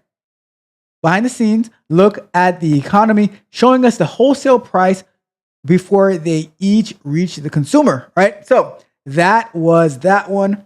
Let's go to full screen real quick. Let's see what the chat thinks, and then we're going to actually review the report, right? So let's see what we've got. Let's see. So your car says, I didn't get to participate, or Mitch says, I didn't get to participate today. Well, we still have this to go through, and we have the University of Michigan Consumer Sentiment Index, where you can jump in at any point if your internet is good. Car says, can we get a 10-minute extension for Mitch? I'm willing to give Mitch a 25-minute extension if that's what he wants, right? And Mitch says, next week. All right, we got you. We'll be looking at the FICO scores next week. So we'll break it down next week. Hopefully we don't have too much to review next week because today we had 5 and we're breaking them down step by step. So very good information, but it can be a bit long. I wonder if we can clip this up, right? To break down each that we're breaking up, but I have no idea when I release it because that'd be way too much videos. I don't know. We have to figure out how to do this because it is a lot. It is a lot. I need to give me some more editors, right? So let's see. AppStar says the numbers be manipulating. And says if they don't mention transportation and distribution, then it's not even close. And Ferris says, what do you think of Trump's proposal of removing taxes and going back to tariffs, similar to before in 1913, how the government made money? I am going to, what's the word? What's the word? When you, I guess it's not divert, but I'm going to divert that question to Mitch and your car because I have absolutely no idea how to answer that. So whatever Mitch and your car says, I will show it up on the screen and I'll read it because I don't know. I don't have any thoughts or positions on that. Was it good before 1913? Was it not good? I don't know. Are we going to go back to the gold standard? I don't know, right? But for now, while we get the answers from Mitch and your car, you see, Mitch, time to participate, right? While we get the answers, let me go ahead and let's check the producer price index for the month of May, right? So let's go over to here. So the producer price index is, it was released Thursday, June 13th. And let's see. So we have the producer price index for the final demand declined. It declined. That means it cost the producers less in May. Seasonally adjusted, the U.S. Bureau of Labor Statistics reported today, final demand increased 0.5% in April and edged down 0.1% in March. On an unadjusted basis, the index for final demand advanced 2.2% for the 12 months ending in May. So, if I'm understanding correctly, right? Unadjusted, year over year, it went up 2.2%. However, it decreased by 0.2% in May, right? So, and it increased in April, it decreased in March, right? So, the May decrease in final demand prices can be attributed to a 0.8% decline in the index for final demand of goods. Prices for final demand services were unchanged. Prices for final demand, less food and energy and trade services were unchanged in May, following a 0.5% increase in April. For the 12 months ended in May, the index for final demand, less food, energy, and trade services rose 3.2%. Final demand. Final demand goods. Prices for final demand goods fell 0.8%.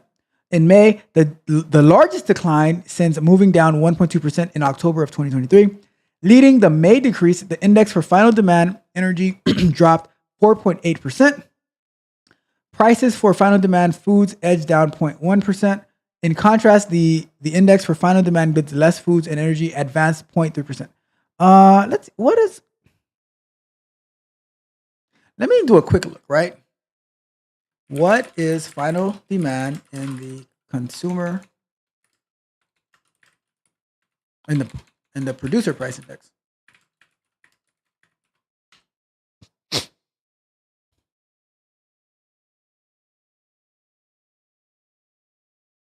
So let's go over here. What is final demand? Let's wait for this thing to be done.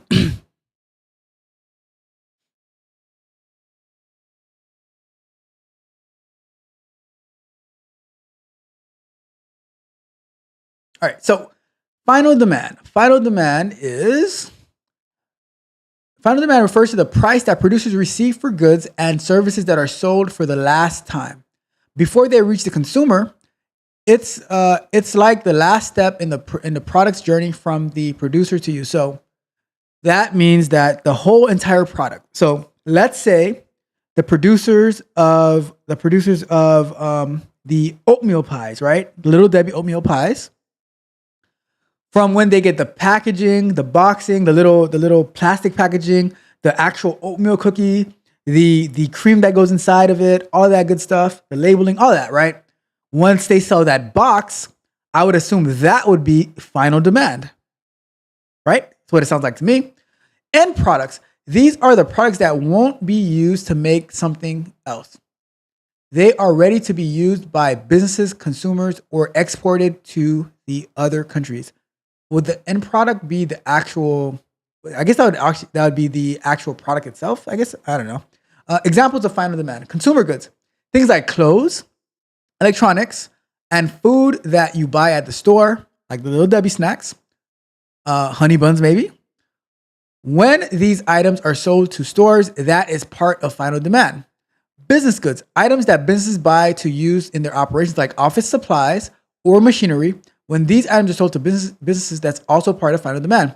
Exports goods, products that are sold to other countries. When these items are sold for export, those are also part of final demand. All right, so that's final demand. Why is final demand important? Measuring inflation by looking at the prices in final demand, we can see if things are getting more expensive for consumers and businesses. This helps us understand inflation, which is when prices go up over time. Economic health. It gives us a picture of overall economic health. If final demand prices are stable, it means the economy is balanced. If they're rising too quickly, it means inflation is a problem. Example to help us understand: making a chocolate bar. Ingredients. The factory buys ingredients like cocoa and sugar. These are not final demand because they are used to make something else. Manufacturing. The factory that makes chocolate bars and sells them to a grocery store, the price the grocery store pays for the chocolate bar is part of final demand because the chocolate bars are ready to be sold to consumers. Consumer purchase. When you buy the chocolate bar at the store, the price you pay includes the final demand price, which means that let's say you pay for the box $3, right? Or let's say the store pays $2 for the box of the Little Debbie snacks for each box, right? You go to the store, you buy it for $3. That means the $2 that they paid plus the $1 they make in profit or so. Maybe, I mean, not the dollar's not in profit because they still have to pay the employees all that, right? But that price is part. So the $2 that you paid, the $3 that you paid, it includes the $2 final demand price that the store paid, all right? So that's what that means. So cool. All right. So now that we have a good understanding of final demand, now we know what they're talking about over here. All right. So let's see. Let's see.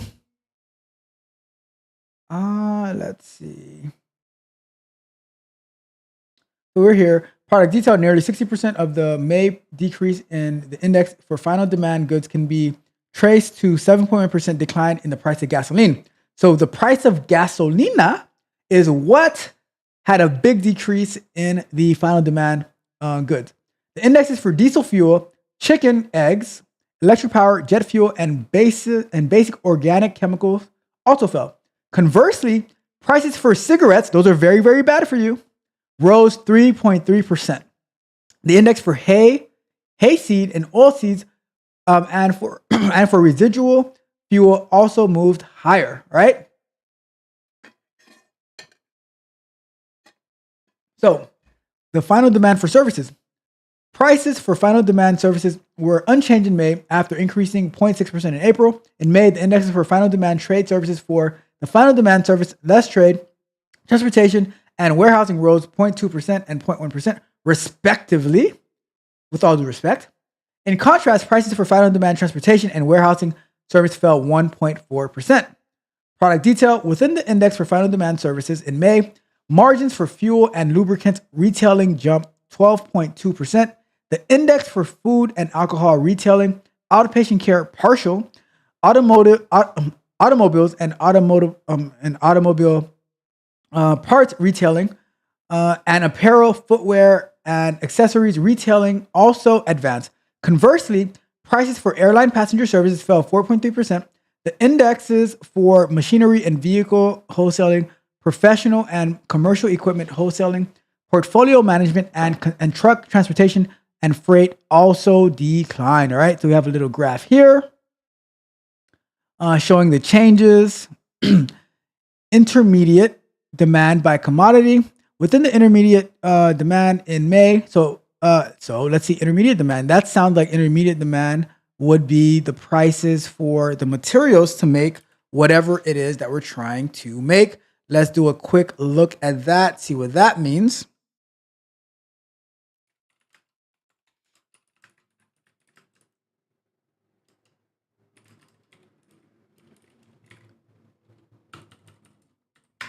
All right. Let's pull that one up, but let's keep reading while we pull that up, right?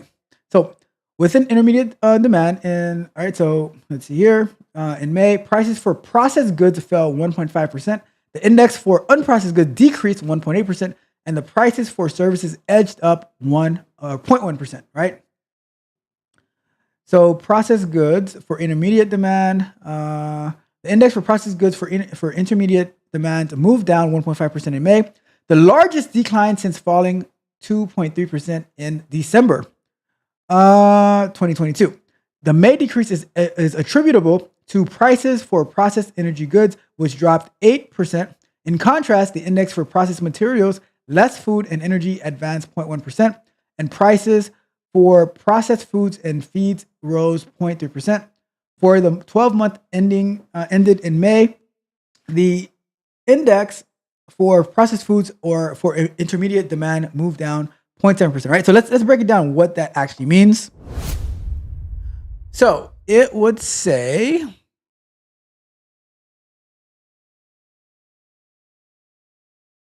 so we already know the producer price index. So what is intermediate demand?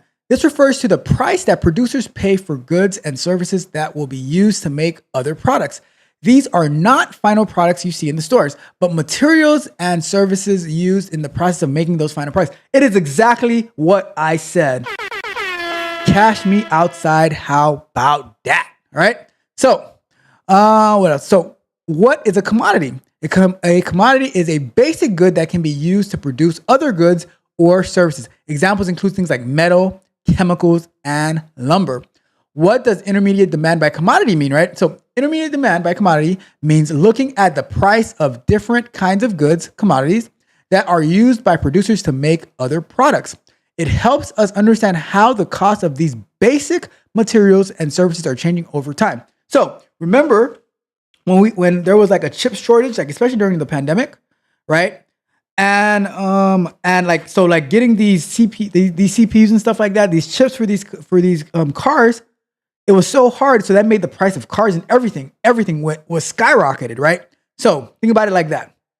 The price of these commodities going up. So the intermediate demand by commodity type shows the change, because if you need to make cars, you need these chips, and the chips are super expensive, then the cars become super expensive as well, because the demand goes up because the supply is low, right? So examples of intermediate demand by commodity type: we have raw materials, metals, and lumber. You need metals to make car. The price of steel is part of that. Lumber, you need lumber to make homes. Processed material chemicals, manufacturers use chemicals to make things like cleaning products or plastic items. Fabric for clothing. Services, transportation, companies use trucks, ships, and planes. Utilities, factories need electricity and water to operate. So why is it important? Understanding the cost, right? It helps us see how the cost of different materials and services used in production are changing. This can affect the prices of final products. Also, for economic health, by tracking these costs, we can get an idea of how the economy is doing. If the price of raw material, if the price of the brick for raw materials go up a lot, it means that the prices, that higher prices for consumers later on down the road. An example, going back to our chocolate bar example, cocoa and sugar. That is a commodity, right? These factories buy cocoa and sugar to make the chocolate bars. The price of cocoa and sugar are part of the intermediate demand. Packaging. The factory also buys packaging material to wrap up the chocolate bars. That is also part of intermediate demand. And electricity. You need power to run the factory, the machines. The cost of electricity is also part of intermediate demand. All right, so that's what intermediate demand is as well. So let's go back over here. So now that we know what that is, let's keep reading. Product detail. About 80% of the May decline in the index for processed goods can be attributed to diesel fuel, which dropped 24.5%.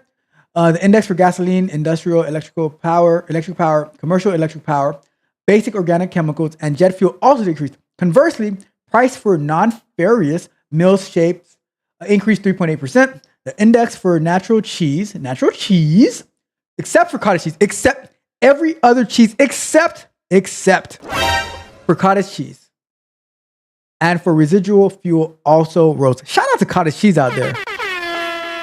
Has a lot of protein, I'll tell you that. All right, unprocessed goods for intermediate demand. The index for unprocessed goods for intermediate demand moved down 1.8% in May, the largest decline since falling 4.1% in December of 2023. The May decrease can be traced to prices for unprocessed energy material, which dropped 6.6%. In contrast, the indexes for unprocessed non-food material, less energy, and for unprocessed food stuff and feed stuff advanced 1.8% and 1%. Right? Respectively. It's always respectively, right? For the 12-month ended in May, prices for unprocessed goods for intermediate demand declined 1.6%, right? What else we got? Let's see. Product detail. Leading the May decrease in prices for unprocessed goods for intermediate demand, the index for crude petroleum fell 8.7%.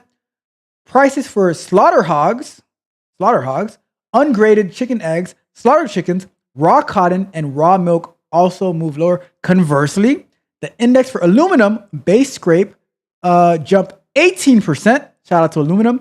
Price for hay, hayseed, and oilseeds, and for natural gas also increased. All right. Anything else? We do have services. So, services for intermediate demand. Prices for services for intermediate demand edged up 0.1% in May, the third consecutive advance, leading the May increase. The index for trade services for intermediate demand rose 0.7%. The prices for transportation and warehousing services for the intermediate demand moved up 0.3%. All right. Let's see. The index for services less trade, transportation, and warehousing for intermediate demand was unchanged. For the 12-month ended in May, prices for services for intermediate demand rose 3.4%, right? For product detail, a major factor in the May increase in prices for services for intermediate demand was the index for machinery and equipment parts and supplies wholesaling, which advanced 1.6%. The index for arrangements for freight and cargo transportation, fuel and lubricant retailing, commercial and industrial machinery, maintenance and repair, and investment banking also moved higher. In contrast, the price for airline passenger services declined 4.3%. The index for permanent placement services, portfolio management, and metals, minerals, and ores wholesaling also decreased. All right. And let's see. Lastly, before we wrap that up, the intermediate demand for production flow by production flow, right? Stage 4 intermediate demand. The index for stage 4 intermediate demand moved down 0.2%. I think next month we'll review what stage 4 intermediate demand is because it's getting late, right? We're going on almost on 2 hours now, right?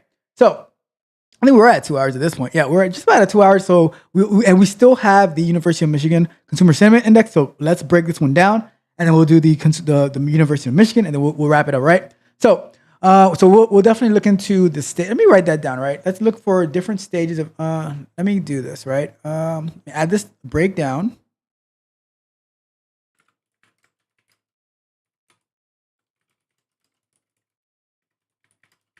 All right, have that on my list. So we can break that down next time. But here it says the index for stage 4 intermediate demand moved down 0.2% in May. What I'm guessing that means is the different stages of production, right? So like I guess stage 4 would be like right before you go to being able to ship to the manufacturer or to the stores. The index for stage 4 intermediate demand moved down 0.2% in May, the first decline since 0.3% decrease in October 2023. In May, prices for total goods total good input for stage 4 intermediate demand fell 0.4%, while the index for total services input was unchanged. Decreasing prices for diesel fuel, gasoline, portfolio management, industrial electric power, commercial electric power, and airline passenger service outweighed advances in the indexes for machinery and equipment parts and supplies, wholesaling corn and aluminum mills. For the 12 months ended in May, prices for the stage 4 intermediate demand rose 2.3%. Stage 3 fell by 0.7. I'm just going to read like the main thing, right? So the index for stage 3 intermediate demand fell by 0.7. So it moved down, but it fell by 0.2 for stage 4. It fell by 0.7 in stage 3. It went down by 0.8 in stage 2. And it fell by 0.8 in stage 1, all right? And that is it. That, my friends, is our producer price index for the month of May. We the best. All right. So we have one more to go, but we're going to check the chat. And then we can definitely save Michigan for next week, as your car says, because it's been so much information. We'll push Michigan to next week with Mitch's FICO store. Hopefully we do not have a bunch because we had 5 today. That's a lot. And bringing each of them down, that's a lot of work, right? So I concur with your car on that one. We will push that over to next week. So let's see what we got. We are at. So we'll go through the chat and then we'll wrap it up, right? So let's see. Ferris says he would like a gold standard. I think that might be good, but let's see. So your car says anything involving the Federal Reserve is not going to work. Okay. So going back to a gold standard would be great for us. We just need to kick out the Feds, IRS, the WMF, then give the Treasury back the power. Your car adds about final demand. It's the packaged good, not the material the packaged good is made from. You see, awesome. You see, your car is on point. Your car is on point. All right, that's what I'm talking about. I appreciate you. All right, and AppStar says agreed. Let's see, and Ferris says we need to pull in El Salvador. And Mitch says, I'm sure you know banks don't have money. They get their money from the Fed Reserve. Banks borrow money from them. Congratulations, you played yourself. And Mitch says, I'm on a delay. Well, that's what dial-up does to you, Mitch. And your car says, all we would need is to stop paying Fed taxes as a whole. That's going to be tough. The president just said, hey, you guys have your little guns over there, your little cute pew-pews. We have fighter jets, and we will not hesitate to use them on you. Bruh. That's what he said. That's what he said on national TV, all right? That would bankrupt these people. After that, the Treasury would assume back the power. Our politicians just don't want to end up like JFK. What? And here's the thing, right? The taxes are also taken from our checks. Although I guess you could say, I don't want to take any money from my check. I'll just pay it at the end, which I've heard that might be a good strategy, right? Because what do you think, Car? Let me know. Am I off on this? Because what if you your car is like, he pays himself, right? But what if for us normal people like me and Mitch Ferris, right, who get these W-2s, and they take out the what do they call it on there again? Oh my God, what is that called on the W-2? I forgot what the name of it, but whatever that big chunk they take off from your check, right? They said like, well, if you don't let them take any money out of that, right, and whatever you would have them take out, just put it in stocks, right? You put it in stocks, and at the end of the year, when you owe money, you use that money to pay for your taxes from that. That way, you get the interest from, because let's say you're getting a return of like 5-8% on your investments. So now you have that 5 to 8% that you made, and you just pay your taxes from there. This is not financial advice, because I am definitely not a financial advisor by any means necessary. But that's a strategy that I heard. I wonder, what do you think about that? What do you think about that? All right. So, Mitch says, did y'all talk about FICO 10? We did not talk about FICO 10 because you had internet issues, and we want you to be the main driver of the conversation. I even have it up so that we're going to break down exactly what FICO was, and then we could have a conversation about why FICO doesn't benefit us, our people, whoever that is, right? But we're going to save that for next week, all right? So that's what you said next week too, all right? There we go. And your car said lithium went up because electric cars need batteries. That is a fact. That is a fact. And your car says, ew. Was it ew? Cottage cheese. I used to eat cottage cheese, but I try to avoid dairy as much as I can, but I used to eat cottage cheese. And your car even gave us the face. He gave us the face, all right? And Ferris says W cheese. What's the W? What's the W, right? And Carl says, let's do Michigan next week. I concur with that. And Ferris says, I don't want to be normal. I want to be a Toys R Us kid. Do you guys remember that? I don't want to grow up. I don't want to grow up. I want to be a Toys R Us kid. And your car says, put 0 on that line. And Ferris says, Can I pre-tax put all my money into 401k or a brokerage? I don't think you can pre-tax putting it into a 401k. I could be wrong. Oh, no, wait. I'll take that back. You can pre-tax. What do you mean by pre-tax? Do you mean like, so definitely like 401k, pre-tax, post-tax, you could do that, right? There's what's the name of that other Roth 401k? Which is like after they take taxes out of you, then that goes into your 401k, so you get that full money back. The regular 401k, where when you put the money in that, you're not taxed on that, so that does lower your tax liability. But then when you get your money back, when you turn at 59, you can get the money out of the 401k. They do tax that. But here is the thing I was wondering about that, right? Correct me, I could be wrong. Like I said, this is totally not financial advice, but here's my understanding of it, right?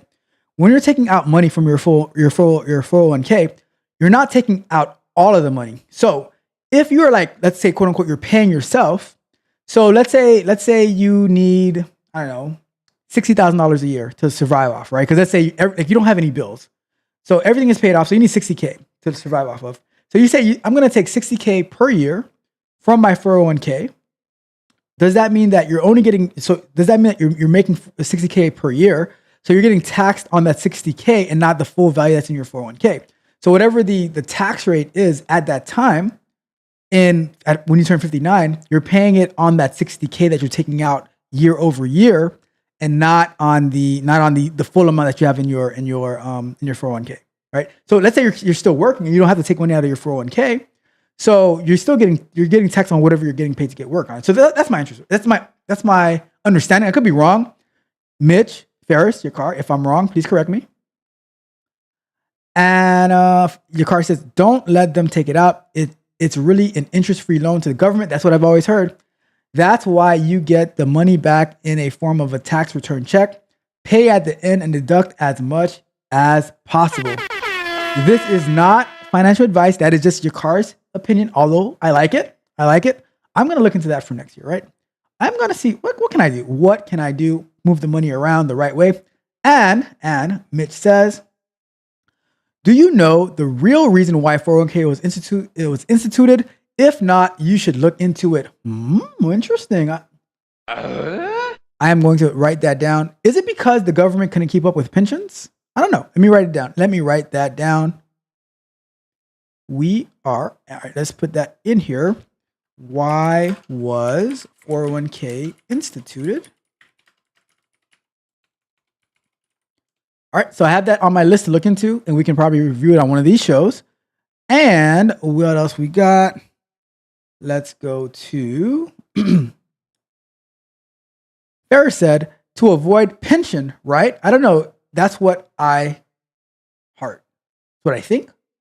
That's what I heard. Okay, gotcha. Winning. Okay, gotcha. And you fight. He can, that felt with so much force, right? It says, although it's all over, it said, Ferris, do your research. Oh my goodness. You know what, Mitch? How dare you? Don't you talk to Ferris that way. Don't you talk to Ferris that way, all right? Anyways, let's keep going. Ferris, he'll look into it. It says, Mitch says he would explain, but it's hard to do it right now. It is hard for Mitch to be holding up the antenna like this and have his phone like this and trying to type at the same time. So we get it, Mitch. It is hard. And Ferris says, maybe I'll get a life insurance and can just take a loan against my life insurance. I read in Dave Ramsey's book, right? This is not financial advice, but this is what I read in Dave Ramsey. He said, look at the term life insurance from until you turn like 60-ish. By that time, you should have a bunch of money saved from like your mutual funds, 401k, your investments, all that good stuff, right? Whatever your money drivers are, right? You should have a bunch of money saved that way so that by the time your term life insurance expires, you should have the bag, and that you should, like, if anything was to happen to you and you have to take care of your family and stuff, the money from all that, from all those other sources that you accumulated from the time that, you know, you're very young. So from like the time of 26, I think, 27, from that time all the way to you turn 60, that all that money has accumulated, that you don't need the term life anymore. So that, because here's the thing, what I've seen with the whole life insurance, you'll be paying like $100 a month for like $100,000 payoff. And you're paying that for the rest of your life. So as soon as you cancel it, you lose it. But with the term life, you can get like $1 million policy for like until you turn like 60 or whatever the term you choose. The earlier you get it, the cheaper that it's going to be. And then now you're running up the money, and it's a lot cheaper. You're running up the bag so that by the time you get to retirement age, you have that bag that you can live off of. And if anything was to happen to you, you'll be good. Right. So that's what I got from Dave Ramsey. Mitch, your car, let me know if you disagree. Let me know if you have a different perspective. But I got that from Dave Ramsey, right? So I have term life insurance. So if anything happens to me, the wife, the kids are taken care of and everything like that. But by the time that I am retired, we should be running a bag so we don't need to depend on insurance, right? So that's my thoughts, right? And Mitch said to Ferris, wealthy people do that. It says, Ferris, we cool. and he says that I am trying to divide you guys. Shake your bank. I would never do such a thing. I would never.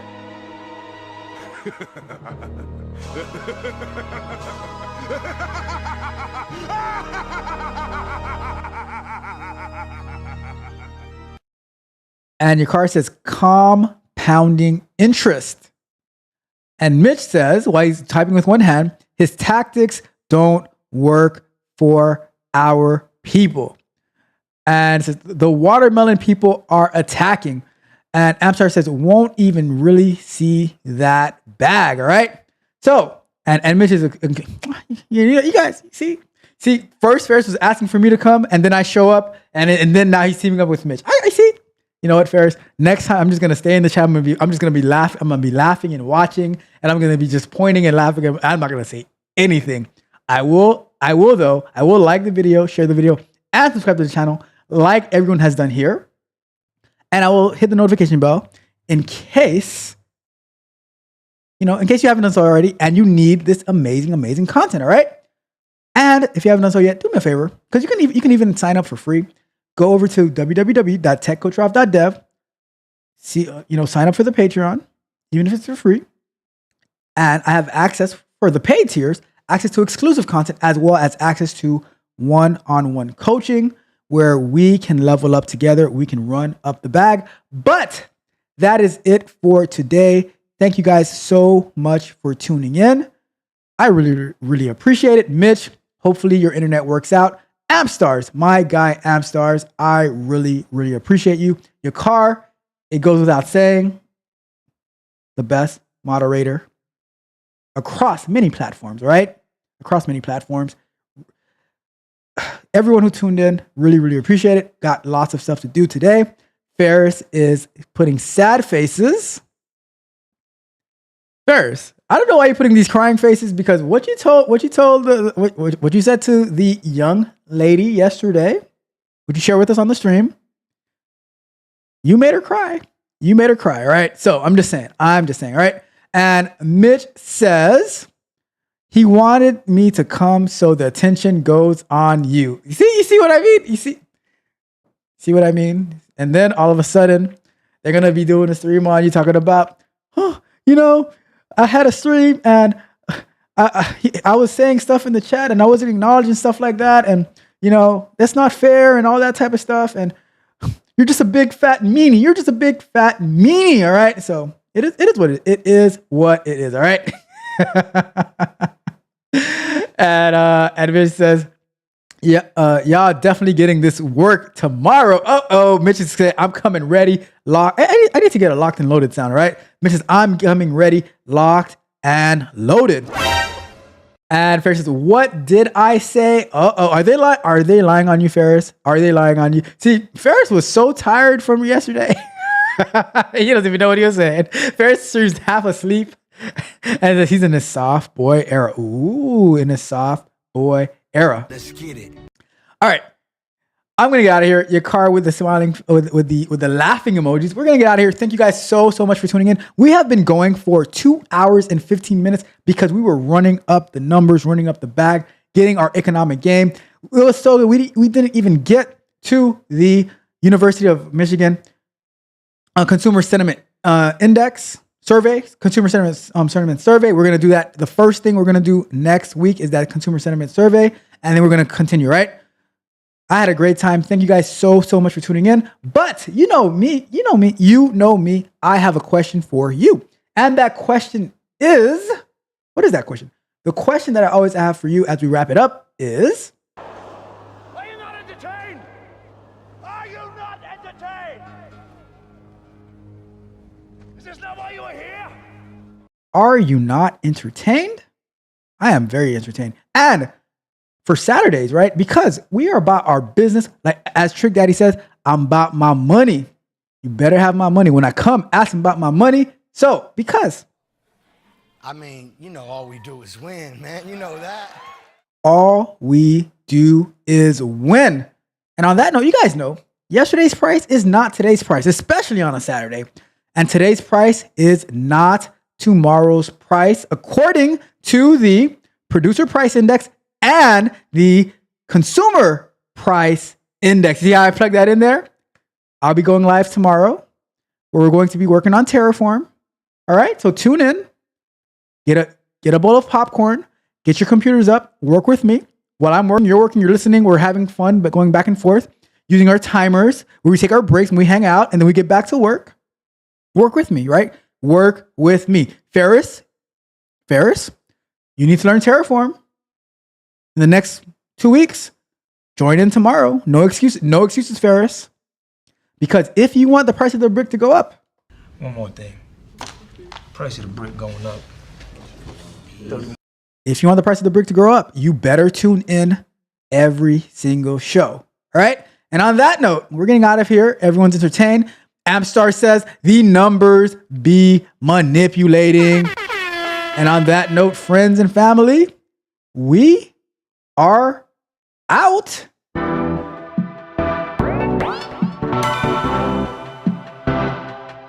You might think that getting into the IT field is impossible without a computer science degree, but Tech Coach Ralph is here to prove you wrong. Get ready for some jaw-dropping revelations on how to break into this lucrative industry. Listen up, tech enthusiasts! Are you ready to break through into the IT field, but feel like you need a computer science degree to make it happen? Think again!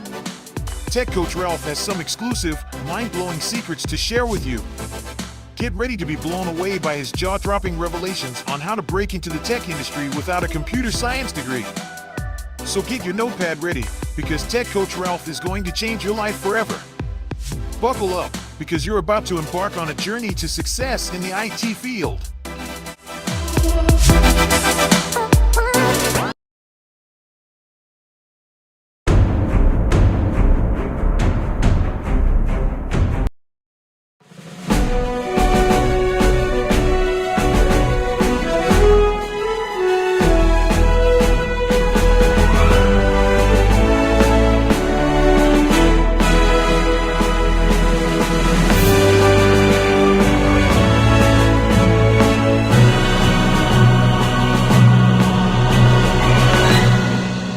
Spartans! What is your profession?